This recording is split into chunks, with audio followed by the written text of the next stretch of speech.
join us shortly. This will be it for me for now. I'm going to leave it over to the next host.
Thank you everyone for watching RPG Limit Break. I'm your host for Disgaea 5, Daniel RGT.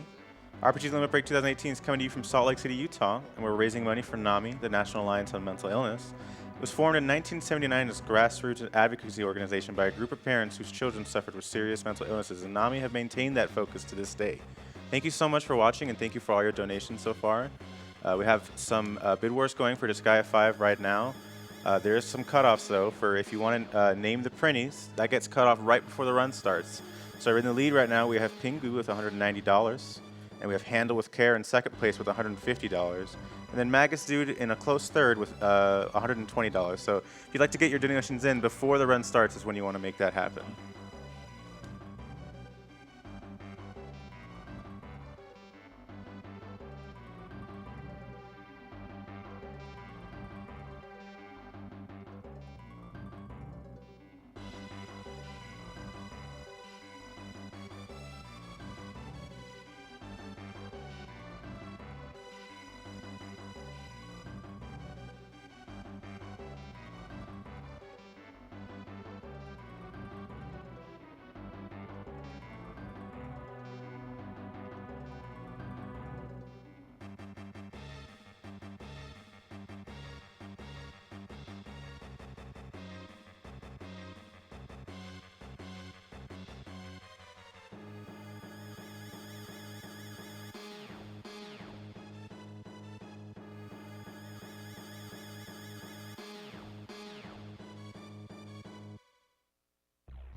So as I said before, we're supporting NAMI, the National Alliance on Mental Illness. And if you want to get involved in the fight against mental illness and the stigmas it can bring, reach out to NAMI via their state organizations or Facebook, where they can be found as NAMI, on Instagram and Twitter as @NAMICommunicate, or check out their Tumblr blog, notalone.nami.org. It's not weakness to need help. Reach out if you think you need help. An additional donation incentive is for which optional characters will be obtained. That cutoff is about 90 minutes into the run, according to GreenZSaber, our runner. And in the lead right now, we have the Disgaea 4 characters as the optional characters with $155. But Disgaea 2 is in a close second with $130. So if you want to see any of the optional characters that exist in Disgaea 5, you want to get your donations in. But the cutoff's about 90 minutes, so there's still plenty of time for that.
All right, well, we're all set up, and we're going to be starting here with GreenZSaber as he starts his Disgaea 5 run. So everyone give it up for him.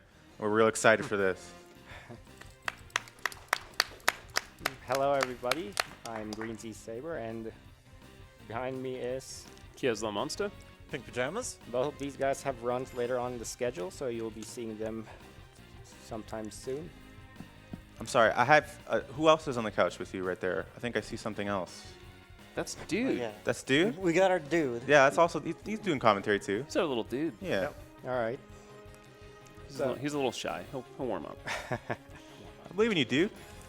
All right, so, well, this is Disgaea 5, Alliance of Vengeance. This is the first Switch RPG to get a physical release in the US, so that's a pretty big deal. And this is a strategy RPG, a turn-based strategy RPG, kind of like Fire Emblem, but it's a lot crazier.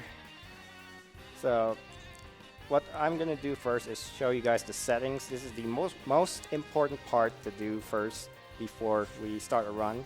This will allow us to run the game at the fastest possible speed, and I'm going to be playing as fast as the game will allow me to. Yeah, So probably over half of those settings that you see there are relevant. They speed up the game. yes. That will give you an idea of how fast-paced this will be. And we will not be skipping any stages. There are no glitches used, no RNG manip. We will be doing all 80 main stages and then some. In total, we do about 150 stages in this run. So without further ado, once I put my cursor on the start menu, let's start the run, okay? I'm ready. All right. All right, let's go. Best of luck. Okay, so first off, I'm going to get Seraphina's bunny outfit, which we can get started the game because this is a donation incentive. And now we can actually begin the run. So this is a very fast-paced run. So what we're going to see at the very beginning is Kelia, the main character here. He has a fist equipped, and by having a fist equipped, he'll have a high chance of counterattacking. And Okay, that's what he wants to kinda do. weird. I need to yeah, okay, there we go. He just wants to attack, and then he'll attack and counterattack, and that's the first stage. Yep, lots of countering here. The first entire episode is going to deal a lot with just basic attacks. And you're going to basically relying on Killia to counter and just kind of do damage while you're not actually having to select him. Next up, we're going to make 4 fighters here. And then our 2 Prinnies. Yep. So what are the names for the Prinnies? So the first name is Pingu. It's capital Pingu.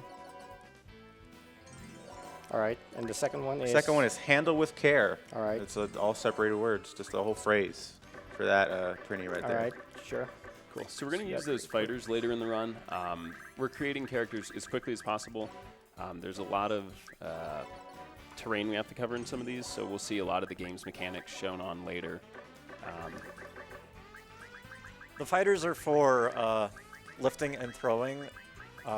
Lifting is a mechanic in the Disgaea series where you can lift any character, enemy, or your own, and you can gain distance with those lifted characters. Tower strats. Towering's fun. You'll see a lot of that later in the run as well. Yeah, where we can get someone to the complete other side of the map with just having characters lift each other and have a whole tower. Where'd you like to go, dude? Just to be able to do all of that in one turn. And we're not going to see it a whole lot, but it's still a few places that we really need to have it done.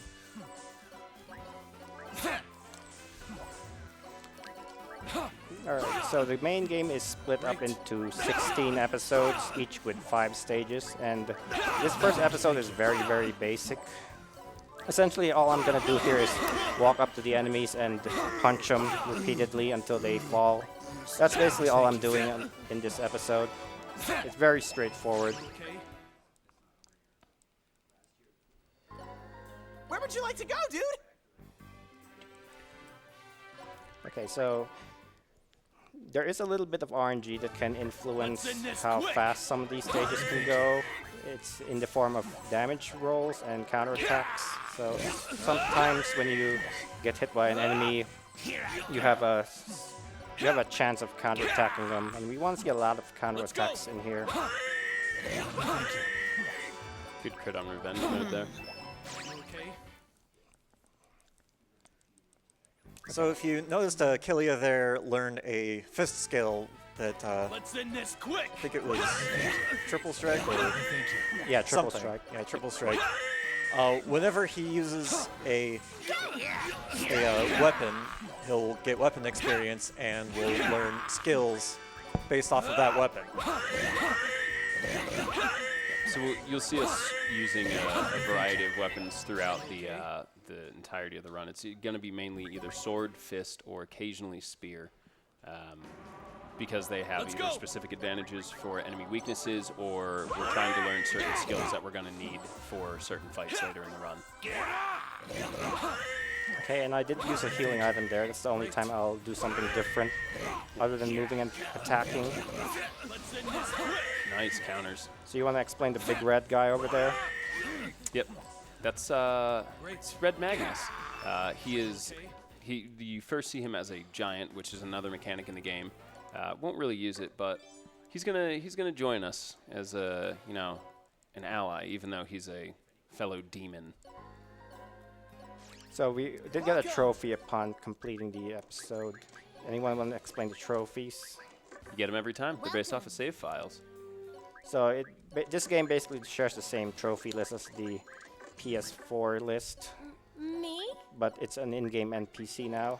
I have actually done a run of all trophies before, and it took like 11 hours and 30 minutes, but I feel like I can do that in 8 hours based on what I know now.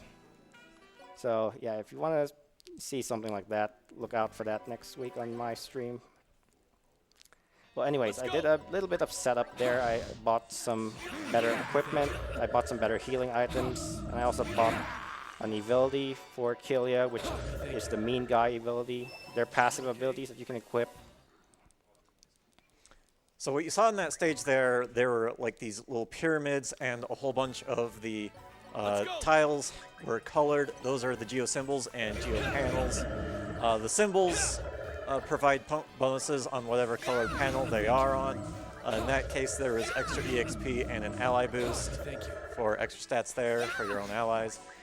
And for this map here, we got a sword for Killia, and we want to learn a sword skill, and we also want to get Killia to level 8 so that he'll have a ice skill against these slimes, because the slimes are very resistant to physical attacks, but the ice skill that Killia learns at level 8 is very effective against them. You also notice the way he's moving here is actually RNG manipulation. You're gonna No, it's not RNG, man. Or not It's RNG. Is it? AI manipulation. AI manipulation. Correct. because enemy movement in this game is not Yeah, random. it's not random. Most enemies in this game are passive. So depending on where you are positioned when you end your turn, the enemies should move mostly the same way every time. So here we want to refill our SP with one of those healing items before you take these guys on.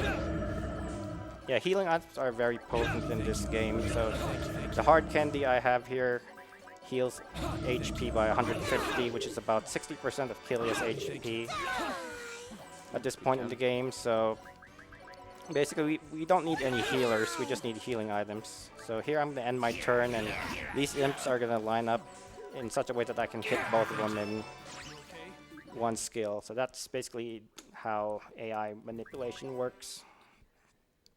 It's a lot of trial and error, but there are optimal ways to do some stages. Let's go! Is that all? Sit there. Okay, so I want to get this geo symbol onto the yellow tiles, Oh, dude!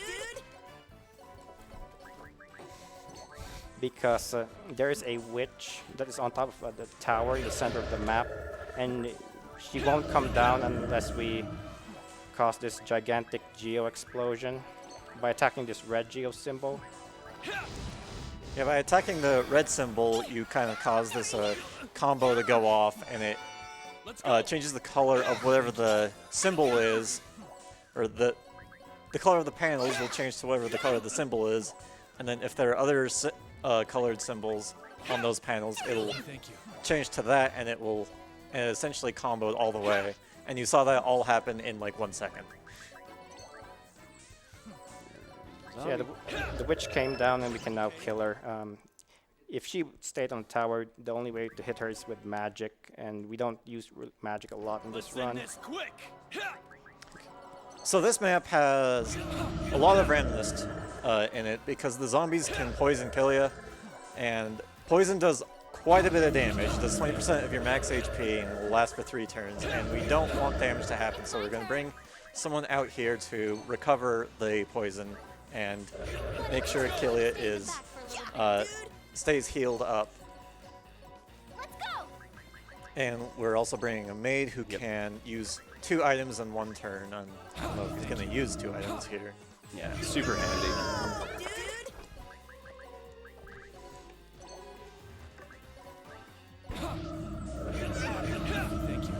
Then after a few turns, the actual boss of the stage is going to come down and can also inflict a status effect, which is Forget, which is kind of like Silence. You can't use any special skills, but it's nowhere near as bad as getting poisoned. Thank you. Yeah, at this point you just attack him from behind, and that's the end of episode 2. On to 3. Okay, so episode 3 is when the run opens up a lot, because we get a lot of new features unlocked that we will be using a lot. Okay, so right here I'm going to put Killia in this capture squad, and that's going to be important for later. And then we're going to go to the assembly here. The assembly is where you can pass bills to unlock new features. And it requires mana to get the features, and the mana comes from beating enemies. And it is kind of random whether or not you can get the bills to pass. One thing that you're supposed to do is bribe the senators with random items that you get, but that's slow, so we just kind of go for it and hope that we get it. What we got there was the cheat shop and Better items at the store. yeah, better items at the store. And we're getting a few abilities for Killia, which are going to be status immunities and a stat kind of bonus for every level, stat growth ability for his attack. Another small thing was you can set subclasses in this game, and we took one of the main printies and another character, Geese, set them up so we can unlock an entirely new class of character, Magic Knight, a little bit later in the run, which will help speed up the end game.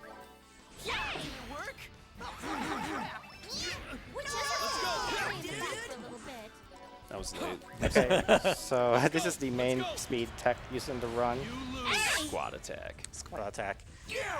So the main thing squad attack does is you target one enemy, and it'll hit every single enemy that's in the same squad as the enemy you targeted, no matter where the enemy is on the map. So it's a very, very powerful skill. Where would you like to go, dude? Yeah, each map has about a maximum of about 3 squads that enemies will fall under. So they're kind of in different groups in a way, and the squad attack will only hit those in the same squad. And there's even some maps where every single enemy is in the same squad, so it'll just be a full party attack. And you can't use squad attack unless you're in revenge mode. And revenge mode is a mechanic in Disgaea 5 where the more you're attacked and the more your allies die, the more your revenge meter fills up. And you saw Killia get the revenge right there, that kind of red R above him. I'm sorry. And that'll let him use the squad attack. And right there, that squad attack beat all of the imps on the entire map with just one attack. Where would you like to go, dude? Yeah, so with the with episode 3 here, it's also maybe inferred, but any of the purple tiles on the ground are poisoned. So the fact that we have invulnerability to poison through a passive skill just makes this area so easy. You can drag the enemies into poison; they'll get poisoned, and I believe it's 20% of your maximum HP per turn. So they're gonna take a lot of damage before you even get to them in some cases. Yep. Thank you. Let's go. Also, you can determine the revenge meter. It's the purple bar that's to the left of your character portrait. So it fills up when you get hit, when your allies get hit, or when your allies die, and that's going to be important for later. Oops, the wrong skill there. A little early for capture. Yeah. So if you one thing that he's doing for each of these maps is he's placing Killia in very specific positions so that Let's go. his AoE skills or area of effect attacks will hit as many enemies as possible, and by moving in the same place every time, the enemies will also move in fairly consistent way so that he can kill as many of them as possible. And so what he's doing right here on this map is first he's going to use he used a squad attack on one of the Valkyries, which will attack the healer that's in the back, who will not move towards you. So we want all the enemies to move towards us because we're just basically standing on a whole bunch of poison tiles, and they'll take damage in the meantime. Thank you. And that'll just make the map end no matter how many turns we take, as long as we're there. So what's going on right here is we can't continue the story until we get 10 levels into the gate key, and we need to go through the item world for 10 to get 10 levels into an item, just to progress. And you saw there the cheat shop. The cheat shop is something that was also unlocked with the assembly, and that he decreased everything that was not EXP and increased the amount of EXP that he could get as much as he could for that the game will let him at this point of the game. And what we're in right now is in the item world in the gate key, and for Disgaea 5 in particular, you have to attack beat all of the enemies on the map before you can get a single level on the item world, which is random. A whole bunch of random floors. Yeah, these maps so far have been pretty nice. I haven't seen too many really bad or negative kind of geo panels except that one. And they're mainly smaller looking. Looks like a clone still active there. Okay. Yeah. That's pretty bad. Yeah, that one's not good. Yeah, clone's not very good. Okay, thankfully squad attack does hit everything on the map except for the gatekeeper, which is a unit that blocks the entrance to the next floor. Let's go. So yeah, this section is all about quick decision making. You gotta look at the map and see what enemies are present, and then just keep moving. Possible, dude. There are also random events that can happen that can increase the item level, and there are item spheres that can appear that will increase item level, and that'll mean that we don't have to go through as many floors. But Again, random. yeah, Or random. you could get like a super ultra mega boss that just shows up out of nowhere and you have to escape the floor. Yeah, dude.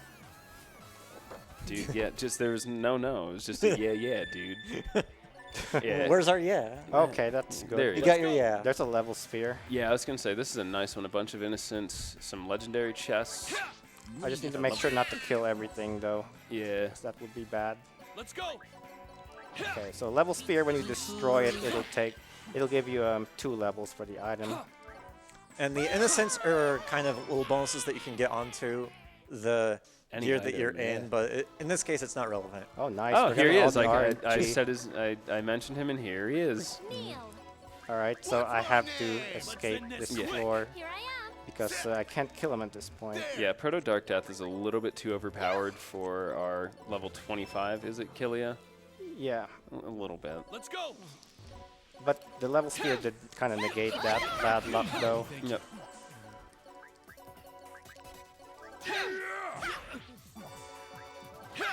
Pretty good. Okay, so one more floor and we're done. Ah, bottle mail. Send this quick. And we got the clone again. All right, so I need to get rid of that clone. Yeah, clone. Let's go. Very nice. That was pretty good for a clone floor. Yeah. Yep. For 2 clone floors, that Let's still go. kind of flew by. And he's going to use a Mr. Gensi exit, which basically just pulls you out of the item world.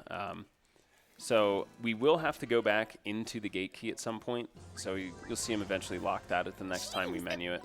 But going to reset our stats at the cheat shop to make everything not as difficult. You see he's going to fill in the foot soldier squad. This squad's pretty important. What it does is for every character you have in the squad, the leader will gain 1% Fix you up. to all stats. Where would you like to go, And dude? you'll see abuse of that continue throughout the run.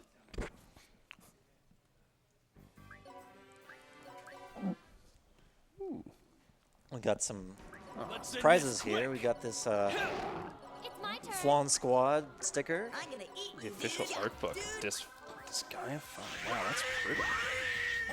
Yeah, so if you donate $5 during this run, you have a chance of getting it.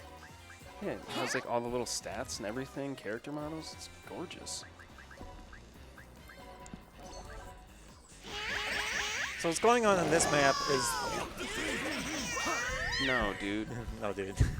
What's going on in this map? They're kind of not really allied units, but sort of neutral units on the upper part, and so we just need to take care of the lower part, and we're just gonna have the neutral kind of mobs up there deal with the rest of it.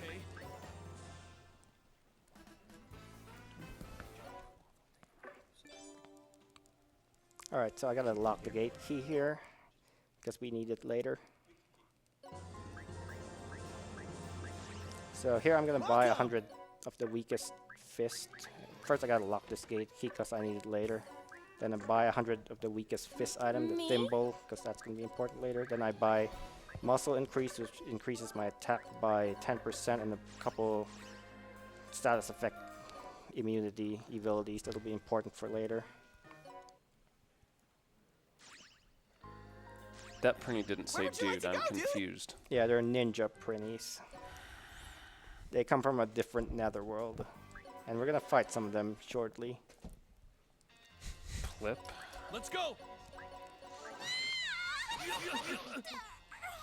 Yeah, so this this episode has a very interesting mechanic. You'll notice that after every action is completed, not everyone, but it's fairly common, you'll see a mushroom has grown. And that's going to actually kind of change how we move around the level a little bit, because they can literally pop up anywhere. You can be standing somewhere and a mushroom will pop you up in the air, which is going to have to change where you're positioning your party members. Yeah, sometimes it spawns under enemies, so it'll make them a lot harder to hit with certain skills. So here we're gonna see an instance of AI manipulation again. So I'm gonna end my turn here, and then two enemies are gonna line up, so I can hit both of them with exploding tiger. Then I'm gonna end my turn on one of these blue tiles here, and then these 4 orcs down there are gonna line up, so I can hit 3 of them with exploding tiger as well. And then end my turn there, and these 2 guys are lined up properly, so I can kill both of them. Yeah, that's basically that stage. So a little AI manipulation does go a long way. And this is the stage where I make use of my warriors that I created at the beginning. What's my name? Let's end this Time to quick. tower. Yes, there are 2 symbols at the very opposite side of this stage, which is silence and clone. So silence means that we can't actually use any special skills, which is like AoE attacks.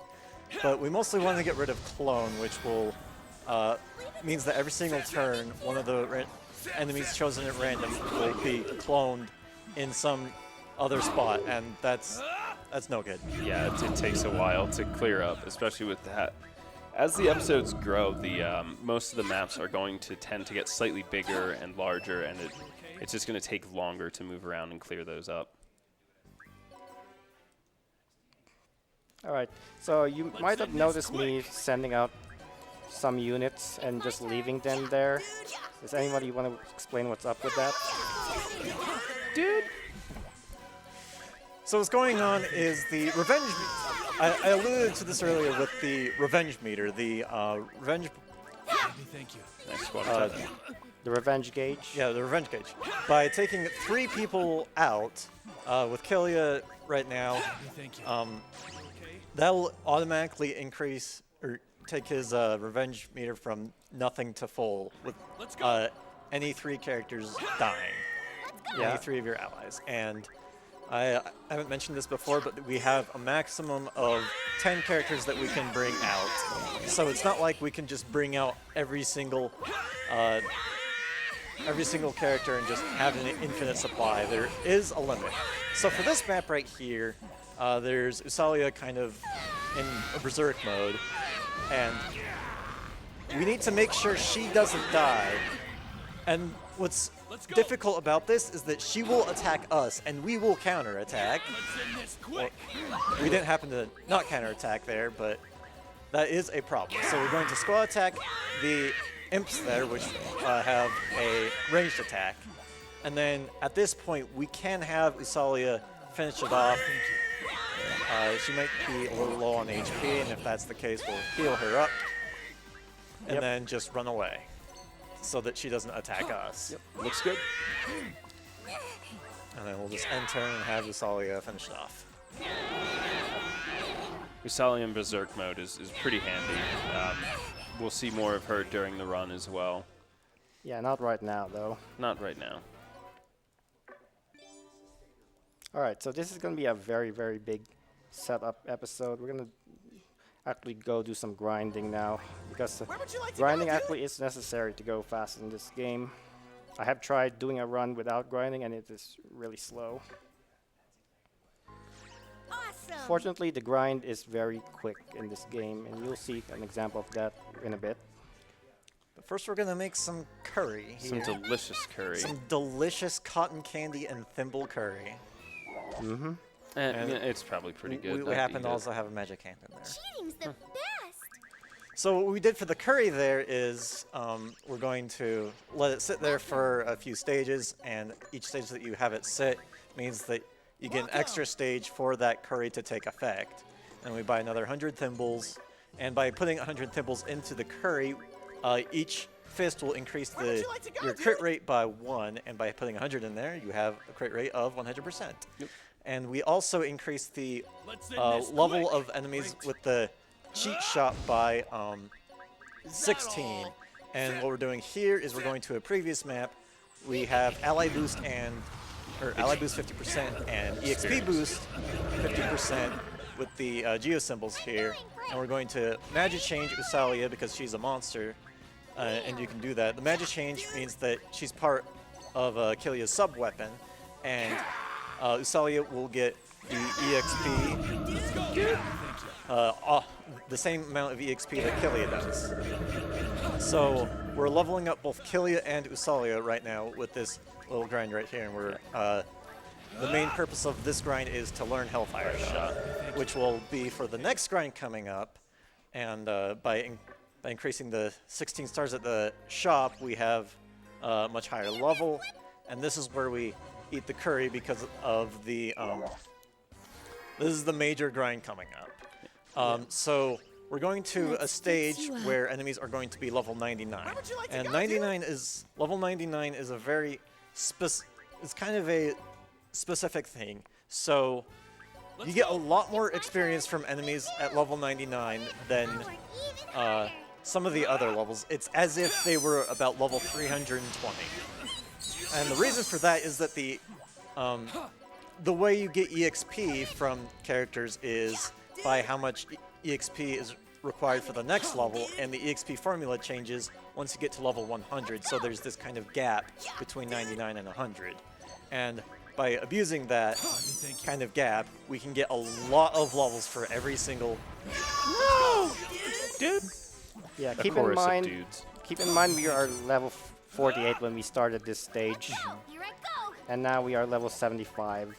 Yeah, getting through the first 3-4 of these little mushroom guys is a little bit tricky. You got to kind of make sure you can keep Kilia alive, but after you get the first 3 or 4 knocked out, your level starts to catch up to theirs, and then they eventually start doing no damage to you or not even hitting you at all.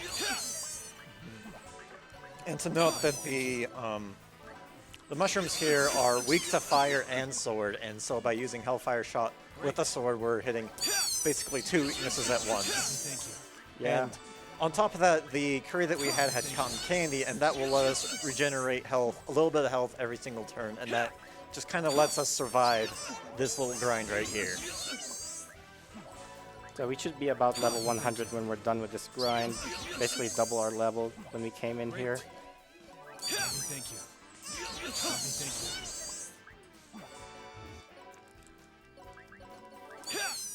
So yeah, basically enemies in this game, or units in this game, have weapon weaknesses and elemental weaknesses, and that actually is a huge factor into the routing of this game, as you will see later. Yeah, now we're going to turn the enemy levels all the way back down to normal levels. and we're going to actually go, instead of getting a lot of EXP, we're going to get a lot of mana. And we also got a lot of healing items that we need for the rest of the run. We also picked up 3 sets of Falcon shoes for Killia. These are going to be very important to maneuvering around the map. They're going to offer +1 to movement as well as increase the jump height, so we can get up to that level up there instead of having to go all the way around. Just little things, little things like that make a huge difference in the efficiency of this run. Thank you. Okay. All right, so we are a lot higher level compared to the enemies now, so everything is going to be one-shotted at this point except for bosses. Let's go. So there are some specific strategies for some of these stages to go quickly though. Like for example, for this stage, the main thing we need to do here is to defeat all the red enemies. And then after that, we will just squad attack any of the enemies that are alive still, and then that'll kill off everything. So I should note that revenge All men are my meters are kind of random. The way you start out with, if you don't use the, if you don't sacrifice your allies too much. Dude! They're slightly stagnant this time. Yeah, the rate revenge meter gains is kind of random a little bit because stuff like counterattacks is random and getting hit does add to the revenge meter. So here, there's a cliff that we were supposed to do like a throwing puzzle to stack some stairs, but I can just climb the cliff because of the shoes I have. And here I did a little bit of AI manipulation to group these mates together, and that's that stage pretty quick. Yeah, that should be the same every time. Let's go.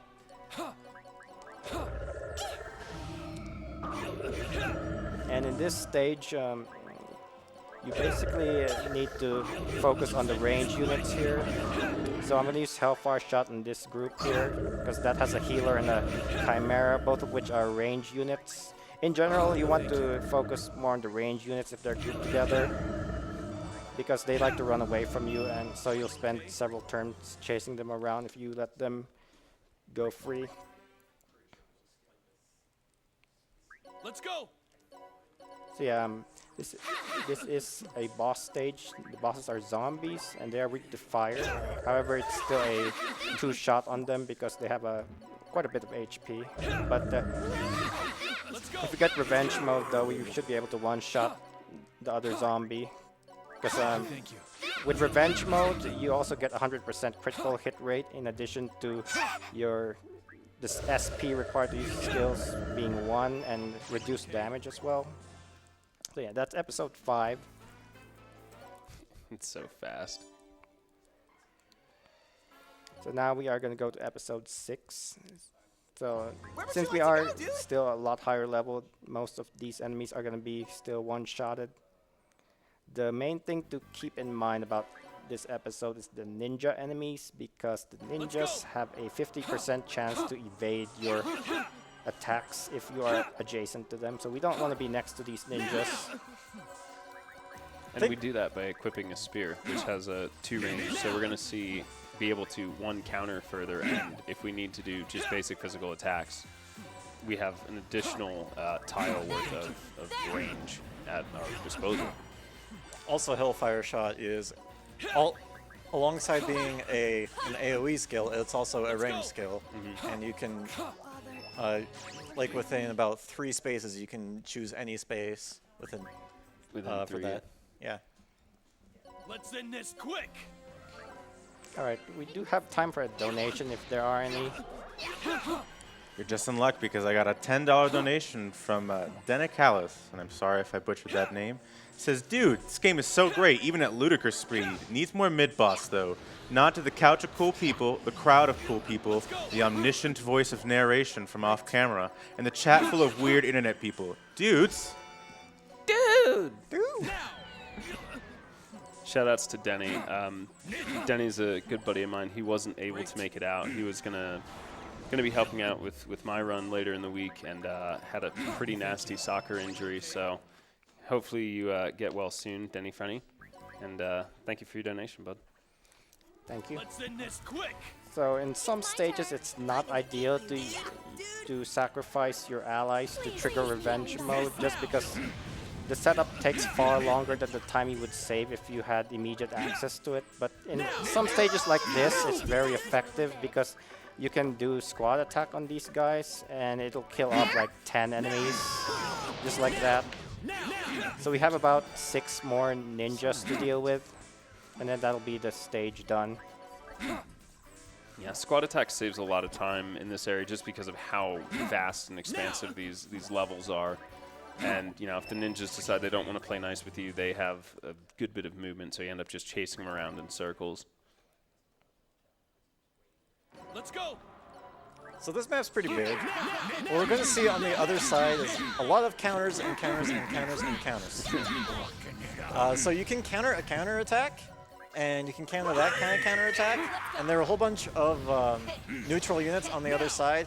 In this case, we don't actually care if they die, so there's just a fight going on over there, and we'll eventually get there. And the neutral units will eventually die because, you know, we need to be able to save them, even though we don't actually care if they die. Don't ask me how that works. Just a lot of counters.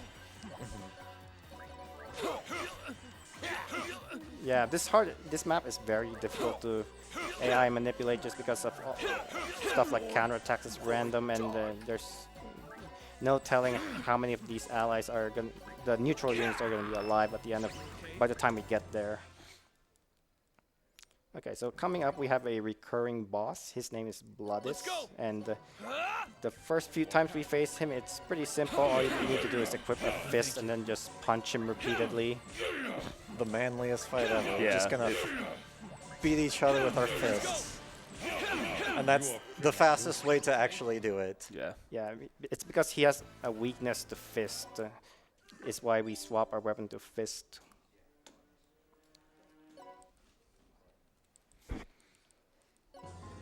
Okay, so here I'm going to do one of the new features that unlock, which is to rearrange our NPCs in the base so we can access them easier. There's 8 of them that I need to move. So we're just moving a lot of the kind of shops and kind of setup things that we can do. We're just moving it closer so that we can access them a lot quicker. Yeah, jumping around and trying to climb and move quickly over this area is not as easy as it seems. And I mean, spending the 10, 15, maybe even 20 seconds it takes to rearrange these guys within 2 or 3 steps is going to save time overall in the run, especially in the longer categories such as, you know, unlock Carnage % or main game plus post stories or doing a full all trophies run. All right, so that should be mostly it. I'll move this guy because he might block an NPC later. Yeah. It looks good. Me? Yeah, I think that's all of them. So now I'm gonna get some abilities for Killia and Usalia. So the abilities that he got there with Killia is the fighter subclass abilities, and I was shaking excitement and what was the other one? Fighting Instinct. Fighting Instinct. So what one of them does is it increases your stats by 3% based on the number of enemies that are already on the field, and that's just a really good stat increase. And then Dude. Yeah, it's especially effective at the start of the stages when you have like access to squad attack right off the bat, like this one. And it looks like we didn't get very good luck with the accuracy here. Yeah, this a couple of stages in this episode have a netherworld effect called Sandstorm, which I believe reduces your maximum accuracy to about 80%. Yep. So it's kind of hit or miss, and sometimes you just get a bad miss or a nick, and it's just not good. Let's go. and what was the other fighter ability that you got? Fighting Instinct. It basically reduces the rate at which the revenge. It increases the rate of the revenge gauge gain. Yeah, so instead of having to have 3 enemies be sacrificed for Killia's revenge meter to go up, It's only 2, and it also takes fewer attacks for him to get the revenge meter all the way up. Yeah, we won't So- use it right now, but we will use it later. Yeah, it just means that he can do squad attacks a lot more frequently, although he can only use it once per stage. Let's go. Yep. So you gotta pick very wisely on which squad you want to take out. Okay, so this map, the warrior enemies are a 2-shot because of the enemy boost effect. There's not much we can do about that, except grind a little more, but it's slow. So we just have to deal with it. So we want to get revenge mode as soon as possible so we can squad attack on these gunners. So what it does is kill off a thief that's on the right side of a cliff. So if we didn't do that, we would have had to go climb the cliff and It's a long all ways around. away. Yeah, you can do it. It's just a time Let's loss. end this quick. Alright, so in this stage I'm going to save my squad attack for the enemies at the end to avoid a skill animation. You want to explain the skill animations in this game? So we have skill animations turned off, and what that ends up being for this game is that the first time a skill pops out, we'll still see the animation. It'll still be going at 4 times speed, but that's still time. And being able to avoid as many skill animations as possible for the first time that they come out does save time. Yeah, so it just basically introduces another thing to route around. If the squad attack was saved for that group at the end because they had a magic change skill that they would have used if I didn't kill them in the first turn. Some of the skills, while they are really cool, do take a long amount of time. Yeah, even at 4 times speed, some of them take upwards of 10 to 15 seconds. Alright, so this is another fight with Bloodis. So we're just gonna kill everything with the Hellfire shot or regular attacks and then fight Bloodis in another punching match. So if you wanna do another donation, go for it. All right, well, I have $100 from Mr. Cab, and his donation just says, dude, thank you so much for that. Thanks, Mr. Dude, Cab. Mr. Cab. I have $5 from Ryrix. It says, watching Disgaea be broken is always mind-blowing to me, since it takes me 40+ hours no matter what. Thank you for the entertainment. Thank you so much for that donation. Yeah, this game will also be in SGDQ, but the shorter category. So if you wanna see more of this game, check out SGDQ. Where would you like to go, dude? I also have $75 from the Lemon Fairy that just says, gotta get those Makai Kingdom characters. And that puts the Makai Kingdom characters in the lead now. Yeah, I was gonna say, that's ahead close of, race. ahead of Disgaea 4, which is in 2nd place. I have an anonymous $70 that just says Magus Dude. Dude. Yeah, Dude. the naming incentive for that one kind of expired though. Alright. Yeah, this stage is a very basic stage. It is very scripted. That's how it goes every single time. So the next stage is a little more interesting. Anybody want to explain that Let's one?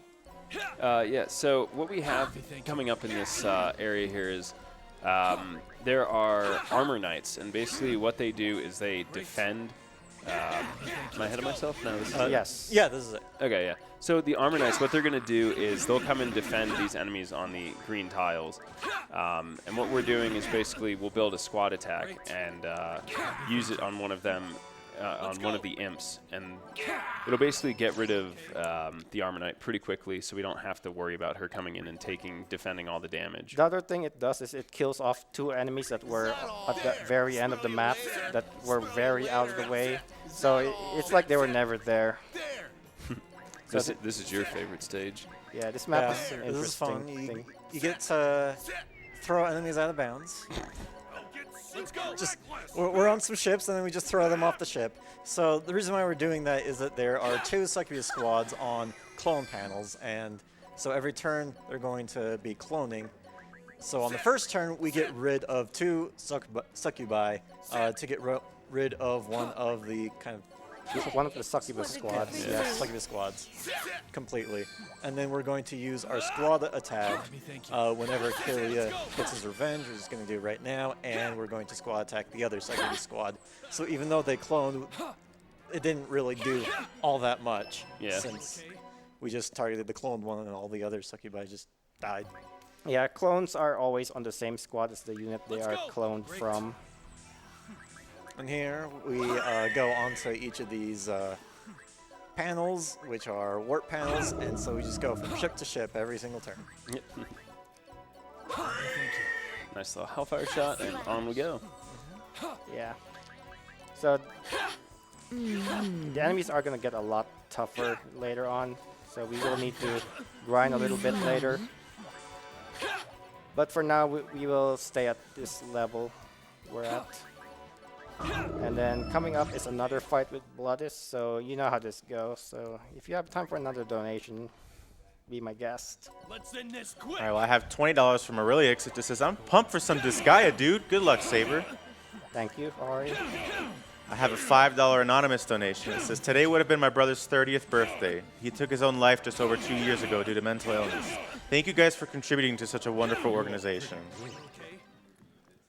And I have $20 from Lord Hayati that says, this marathon is extra special for me. Since I'm autistic myself, or the equivalent of it, good luck on the marathon. My money goes towards cursing Final Fantasy I by naming the Warrior of Light PJ, as in the PJ. All right. So now we're going to would give you like to Killia go, some dude? equipment because the enemies are a lot tougher, and if we don't, he will probably die. Especially without Shell Shield. Yes. You're very adamant about that in the notes for the run. Yes, You need this. Let's go. Here I am. indeed. So this stage introduces the wrestler class.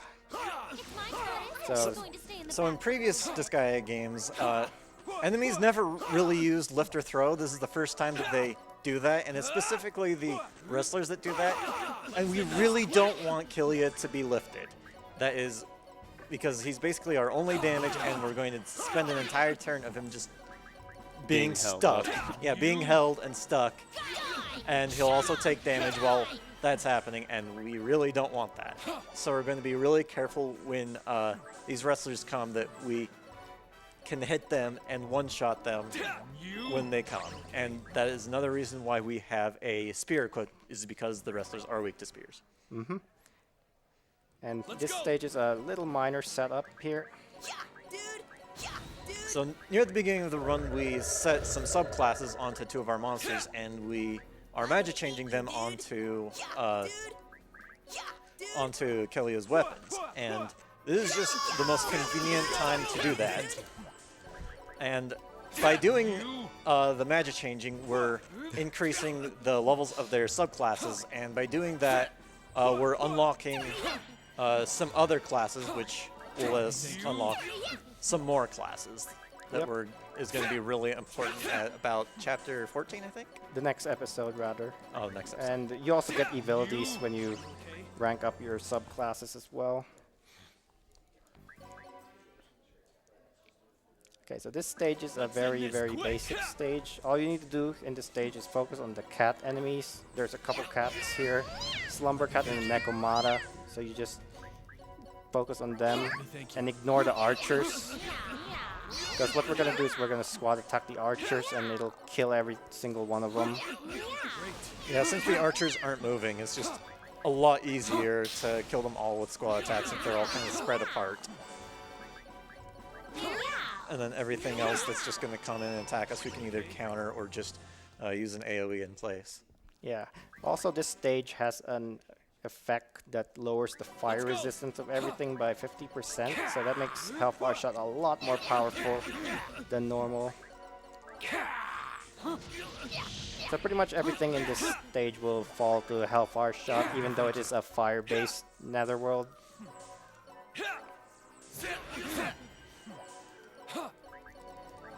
So we're just gonna go up to the enemies and then just hit them with our skills or regular attacks.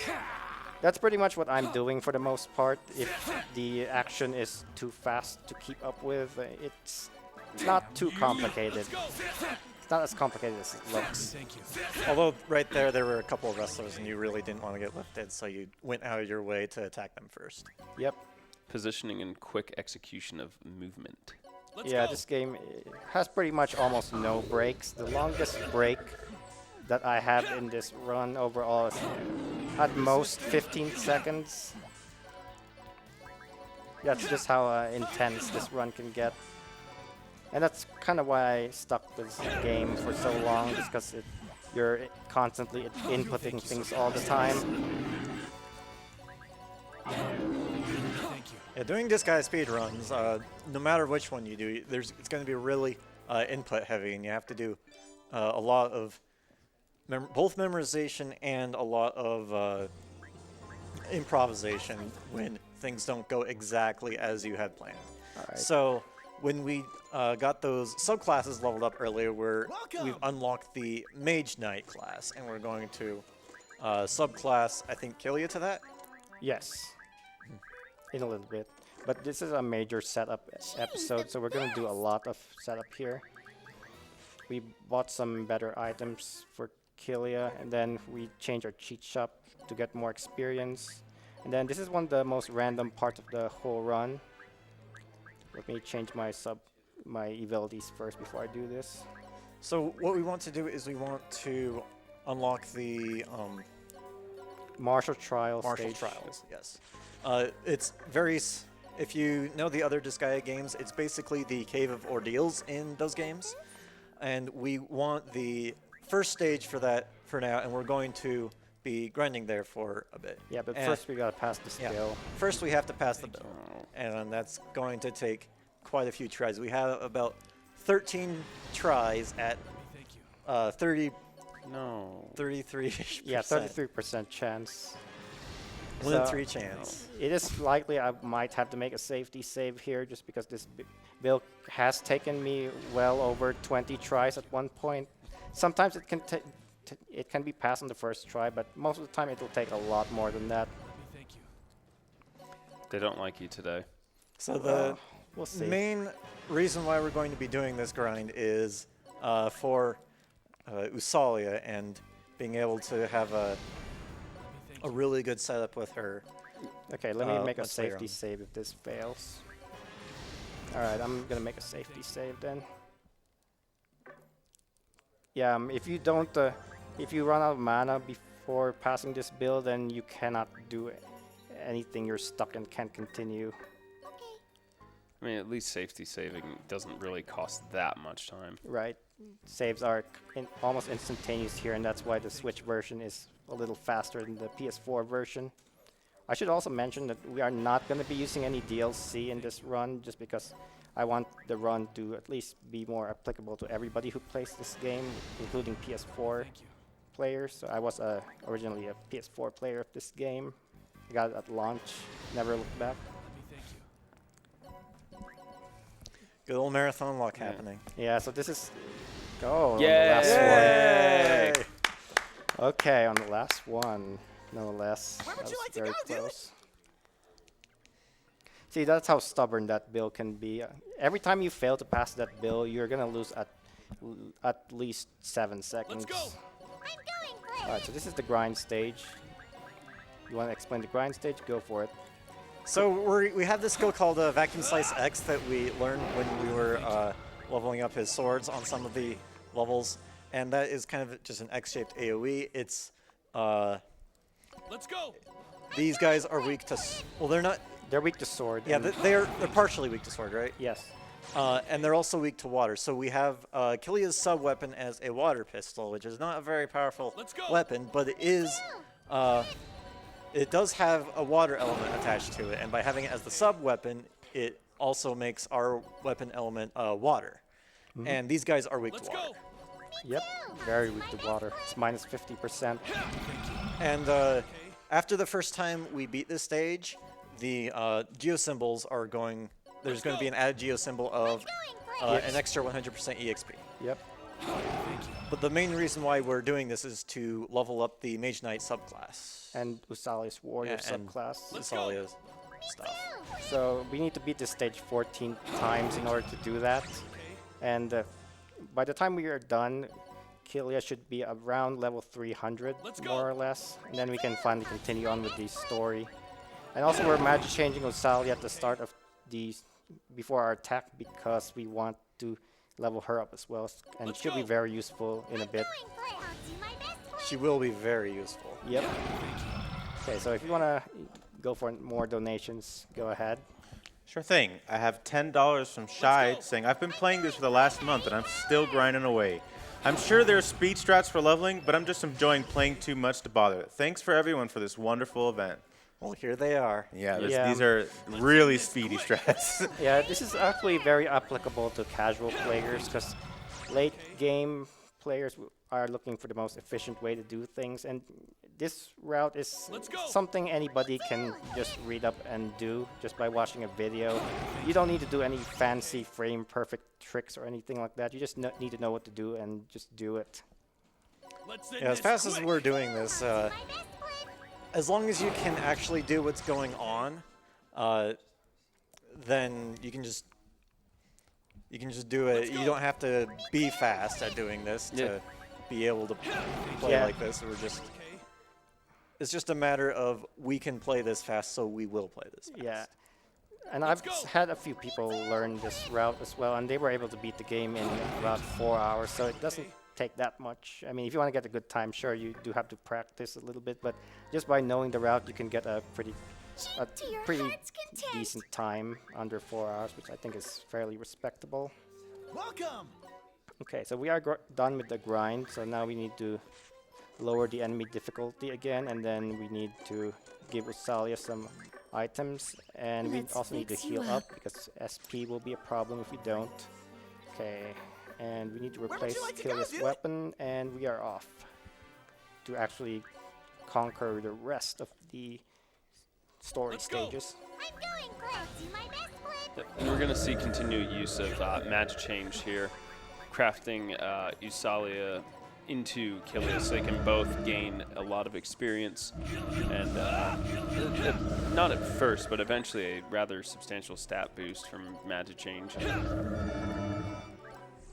The main things that we want to either not quite completely master the Magic Knight class on Usalia, but get I think level 4 on that. It's the warrior subclass. Oh, the warrior subclass. Yeah, we need 4 stars on Usalia. Going, Flip. Okay, so we're actually going to use Usalia, and she's very good at this point. She does have a 3x3 AoE skill, which we are going to use in a bit. Right now. Leave it to me, Flip. Pinnacle Meteor. Leave it to me, Flip. Yeah, this will be the last time we see the skill though in this episode, because we get something a lot better later. All right.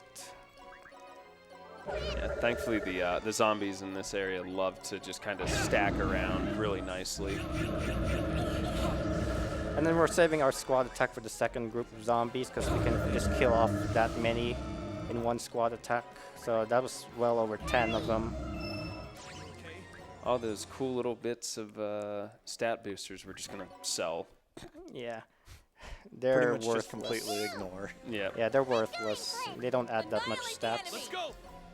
Yeah, whenever an enemy is in revenge mode and you kill them, you get a little shard which you can use to increase stats by like 10. Yeah, it's permanent.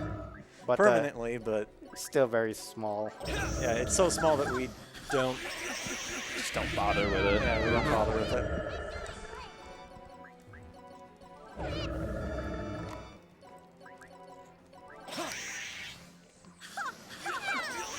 Alright, so the game is going to get a lot more interesting towards the end of this episode, but for now we're just going to be using Kilia and Usalia to take care of these enemies.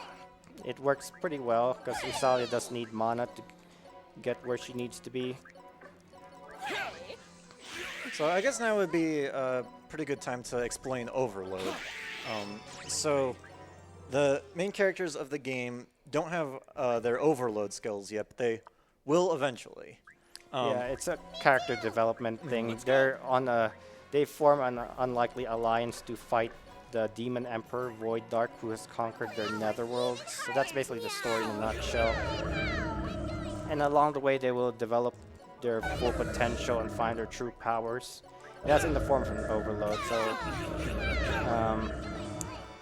we'll see what happens later on. So for now, we have to deal with this group of enemies. So if we get revenge mode here, we can clear them out a lot earlier, but sometimes that just doesn't happen, so we have to be doing this. So in general, I want to be using AoE skills on multiple enemies, but if I can't really hit multiple enemies with my AoE skills, I have to use a regular attack because it's slightly faster and because less inputs. Let's go. Okay, so here we have a lot of bunnies. They're very weak. They die in one hit pretty much. So I will just use Killia here because he can take care of most of this map by himself. Yeah, you're seeing occasionally we had Killia in the was it the capture squad. So after we're completing these levels, we're slowly collecting enemy soldiers that we will eventually have to interrogate and add to power up our squads. You'll see a bit of that in a little bit, but it's nice to kind of somewhat keep track what you're getting at the end of these fights. Okay, so this is a very big setup coming up. It's short, but it's very important. So now we will learn these two abilities here. Then I need to put Sal in the top of my party and actually give her these abilities. Okay, and now we are good to go. So we put Fighting Instinct and what was the other one? Shaking Excitement, Shaking and Excitement. hold on. This is a very tough boss fight coming up here. Smell you later. Yeah, very tough. Everyone. And All right, good boss fight. yeah, Nice. that was a boss fight, and we don't even see the boss. So now Usalia unlocks her true power in the form of her overload in that particular particular stage, which is basically a full screen attack. She goes into kind of berserk mode. Let's end So this quick. it doesn't take an actual action to do the overload. So we have her use Braveheart on herself, which is an attack buff. And then we have 3 characters die, which is kind of this revenge mode. And we have a bunch of characters go out, which means that she gets bonus stats, but with having characters right next to her. And she has her attack buff. And whenever she goes into overload mode, she does damage to every single enemy on the map. And because we did all of that grinding and all that setup, that one attack is enough to just one-shot everything on the map. Except bosses. Yep. And you'll Most see bosses. some setup as well. Before he uses Usalia's overload, he's going to keep characters adjacent to her. She has an ability that increases stats when surrounded by, or when there are characters adjacent to her. Yep. We're not going to use Usalia here because the maids dude. magic change to Pernies, and because of that, they gain the same effect of Pernies, which is they explode when thrown. Yeah, there's also the silence and no lifting, which makes it hard to set up my sacrifices. So basically the main speed tech of this run from here on out mostly involves sacrificing our allies. So every unit we have in this game actually is useful to some extent, but not for combat purposes. Dude, All men are my I'm gonna servants. eat you, dude. No, Mr. Penny, I expect you to die. Right there. No, Smell you later. Smell you later. Leave it to me.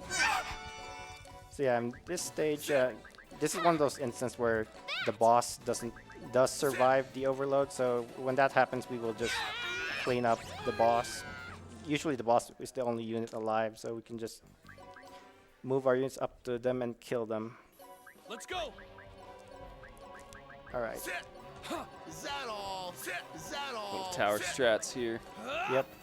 So for the most part, the routing from this point on involves optimizing our first turn, which is basically answering the question, what's the fastest way to kill off 3 of our characters and force revenge mode?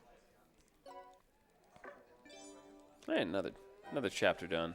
Yep. So now we need another setup here.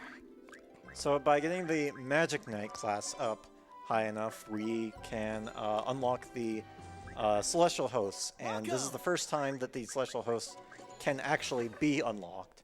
And we already have the You need something? the classes for that.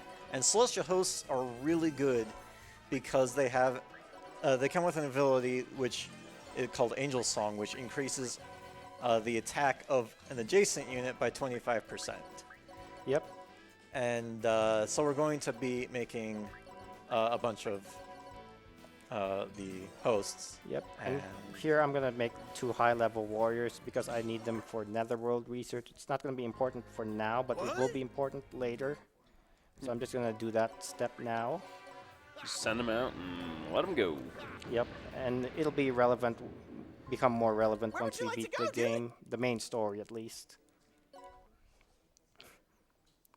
Okay, so now we are off to Fortress de Gaulle, episode 12. Let's go. And we will see the power of these celestial hosts in a bit. Let's go. Never run away anymore. Super Right there. reckless. Yeah, dude. I had such a bugbear getting through this the first time, just because the Netherworld effect in this place is rather interesting. You just randomly get bombed occasionally. Oh, dude. Toss. Top. Top. I'm going for it.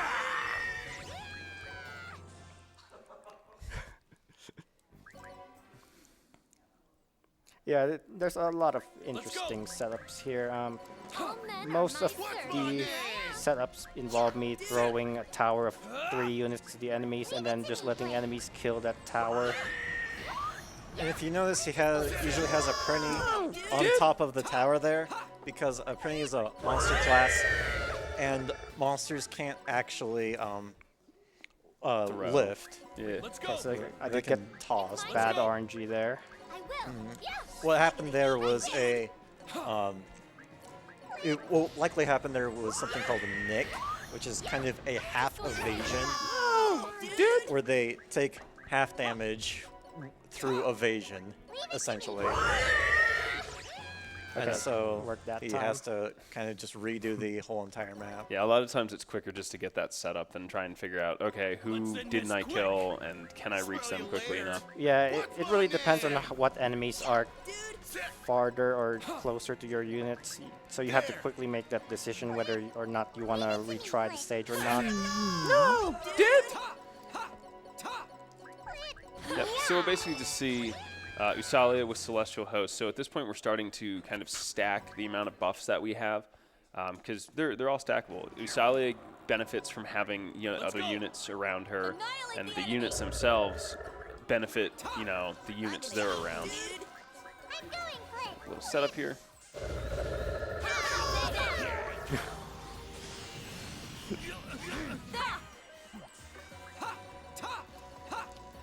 Alright, so we're gonna blow up everything except the boss, and then we're gonna equip our Leafy Fan. You want to explain why that we do that? Because the Leafy Fan is a wind elemental weapon. We bought it earlier, but we didn't equip it because there were a bunch of dragons around, Yeah. and they are resistant to wind, and that boss there is resistant to physical, but very weak to wind. And because we're using just physical skills here, that's very useful to have the Leafy Fan to be against wind. So here is kind of where It's a scripted fight. yeah, it's It's over fight. before we can explain Yeah. it. Killia has infinite turns essentially for that kind of story fight. Yeah, he awakens his darker side basically, and he's trying to fight it off. Where would you like to go, dude?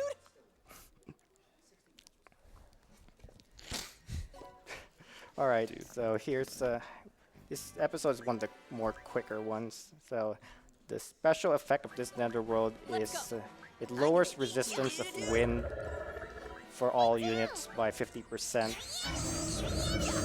Don't you have a Leafy Fan that turns everything to wind damage? Yes. Ah. Sure does. Oh wow. Convenient. Mm-hmm. And that's why we equip it when we equip it. Let's go. I will never run away anymore. So we're actually placing our characters in a specific spot here, so we don't see a specific animation. There's a thief that comes in with a really long animation that we don't want to see. Yes.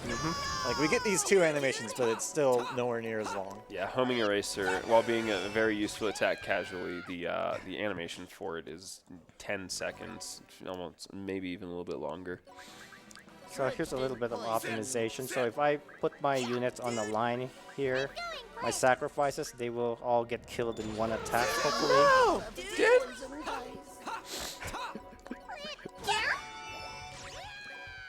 So yeah, that's that stage. Yeah, the game becomes super duper fast at this point, even though we're dealing with like My turn. 30 enemies at a time. Sit. Sit. Leave it to me, Blitz. Sorry. So just just like the last stage, I line up my sacrifices again, and they get killed in one attack. So I just kill them off. It's kind of funny hearing Usalia scream every level, though. Oh, yeah. Right at the end of it. It's really good. Yep. Smell you later. And here's where we get Kilia's overload skill.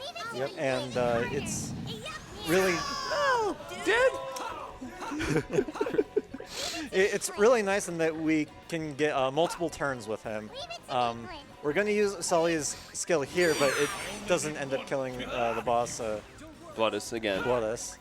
So we're going to go and That's all. beat the crap out of him with this really holy one. Yeah, we get the skill in the stage as well. Yeah, the other cool thing as it flashes by the screen is while Usalia is in overload mode, revenge mode overload, she's going to actually do support attacks as well. So if you attack someone, she'll also just kind of swipe in for a little bit of damage as well.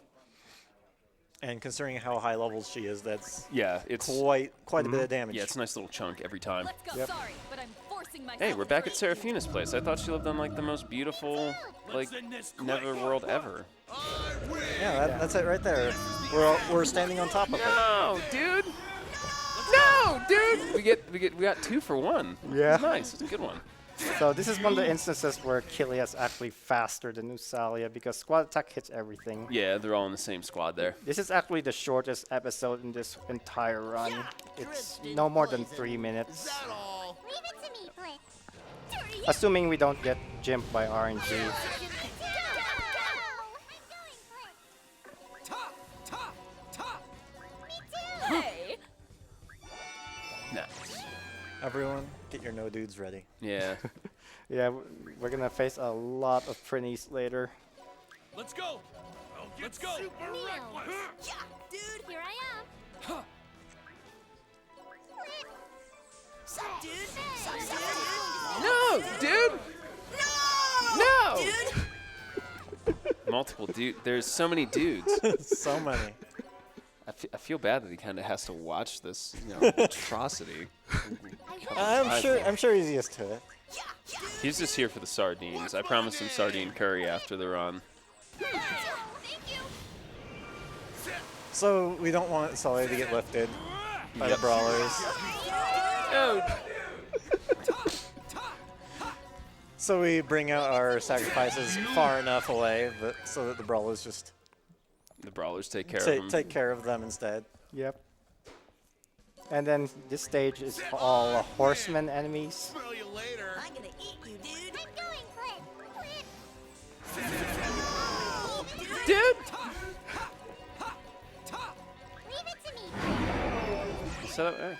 Yeah, so just like that with good. Leafy Fan, they die in one hit pretty much. Resistances are huge in this game when Yeah. it comes to just even simple mechanics abuse. Welcome. Yep, they have minus 75 wind resist, which is a lot. Yeah, Where would it's you like to go, a dude? great amount.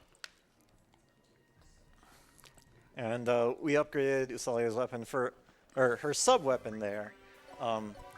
We want to keep the Leafy Fan because it's still very good for the element-wise. Yeah, dude. But we need to increase, make her sub-weapon stronger just for that extra little bit of damage. Yeah, and it's actually very important for the next stage, because if we don't have a better weapon, we will miss out on killing all the enemies in 2 turns. So this stage has a boss, which is a pirate. Yeah, dude. Yeah, it's really essential that we knock the pirate out. No, dude. But because he has an attack that also has a pretty decent lengthy animation, and it just goes downhill from there. You kind of have to chase him around, and other enemies show up, and it's just not a good time. Yeah, so the other thing is that map had constant enemy reinforcements, so if I didn't kill that map in Smell you later. a couple of turns, I would have needed to use to summon my netherworld to get rid of that netherworld effect, This is the end. and then kill the boss. No, dude! Leave it to That me. Majorita's a jerk, dude. A quad magic change. Yeah. It's like Dragon Ball Z all over again. Yeah, so this map also does not have any, has that netherworld reinforcements deal. So I really want to clear this map in one turn. It's a pretty big map, and there's a random No, reinforcement every single turn. But Yep. since we just beat these maps in 2 turns, it's Nice. where it's not really a problem. Mm-hmm. And we have a full target attack. Let's go. So right here we're gonna use Killia because he's actually pretty good at clearing this map in one go. So we just need to set our sacrifices up to get revenge mode on Killia, then we can go to work here. I do need to upgrade his weapons still, so I'll do that real quick. Okay. You got some decent options today. Okay. I need the Burning Karate off right now because these guys resist it. Good squad Okay. attack. Okay, now we can attack the boss. So just like that. So this is his overload, and it allows him to act 3 times in 1 turn. So that's the main reason we use Killia in this run for most of the beginning portions. Where would you like Okay, to so go, we are dude? actually up to the final episode of the main story.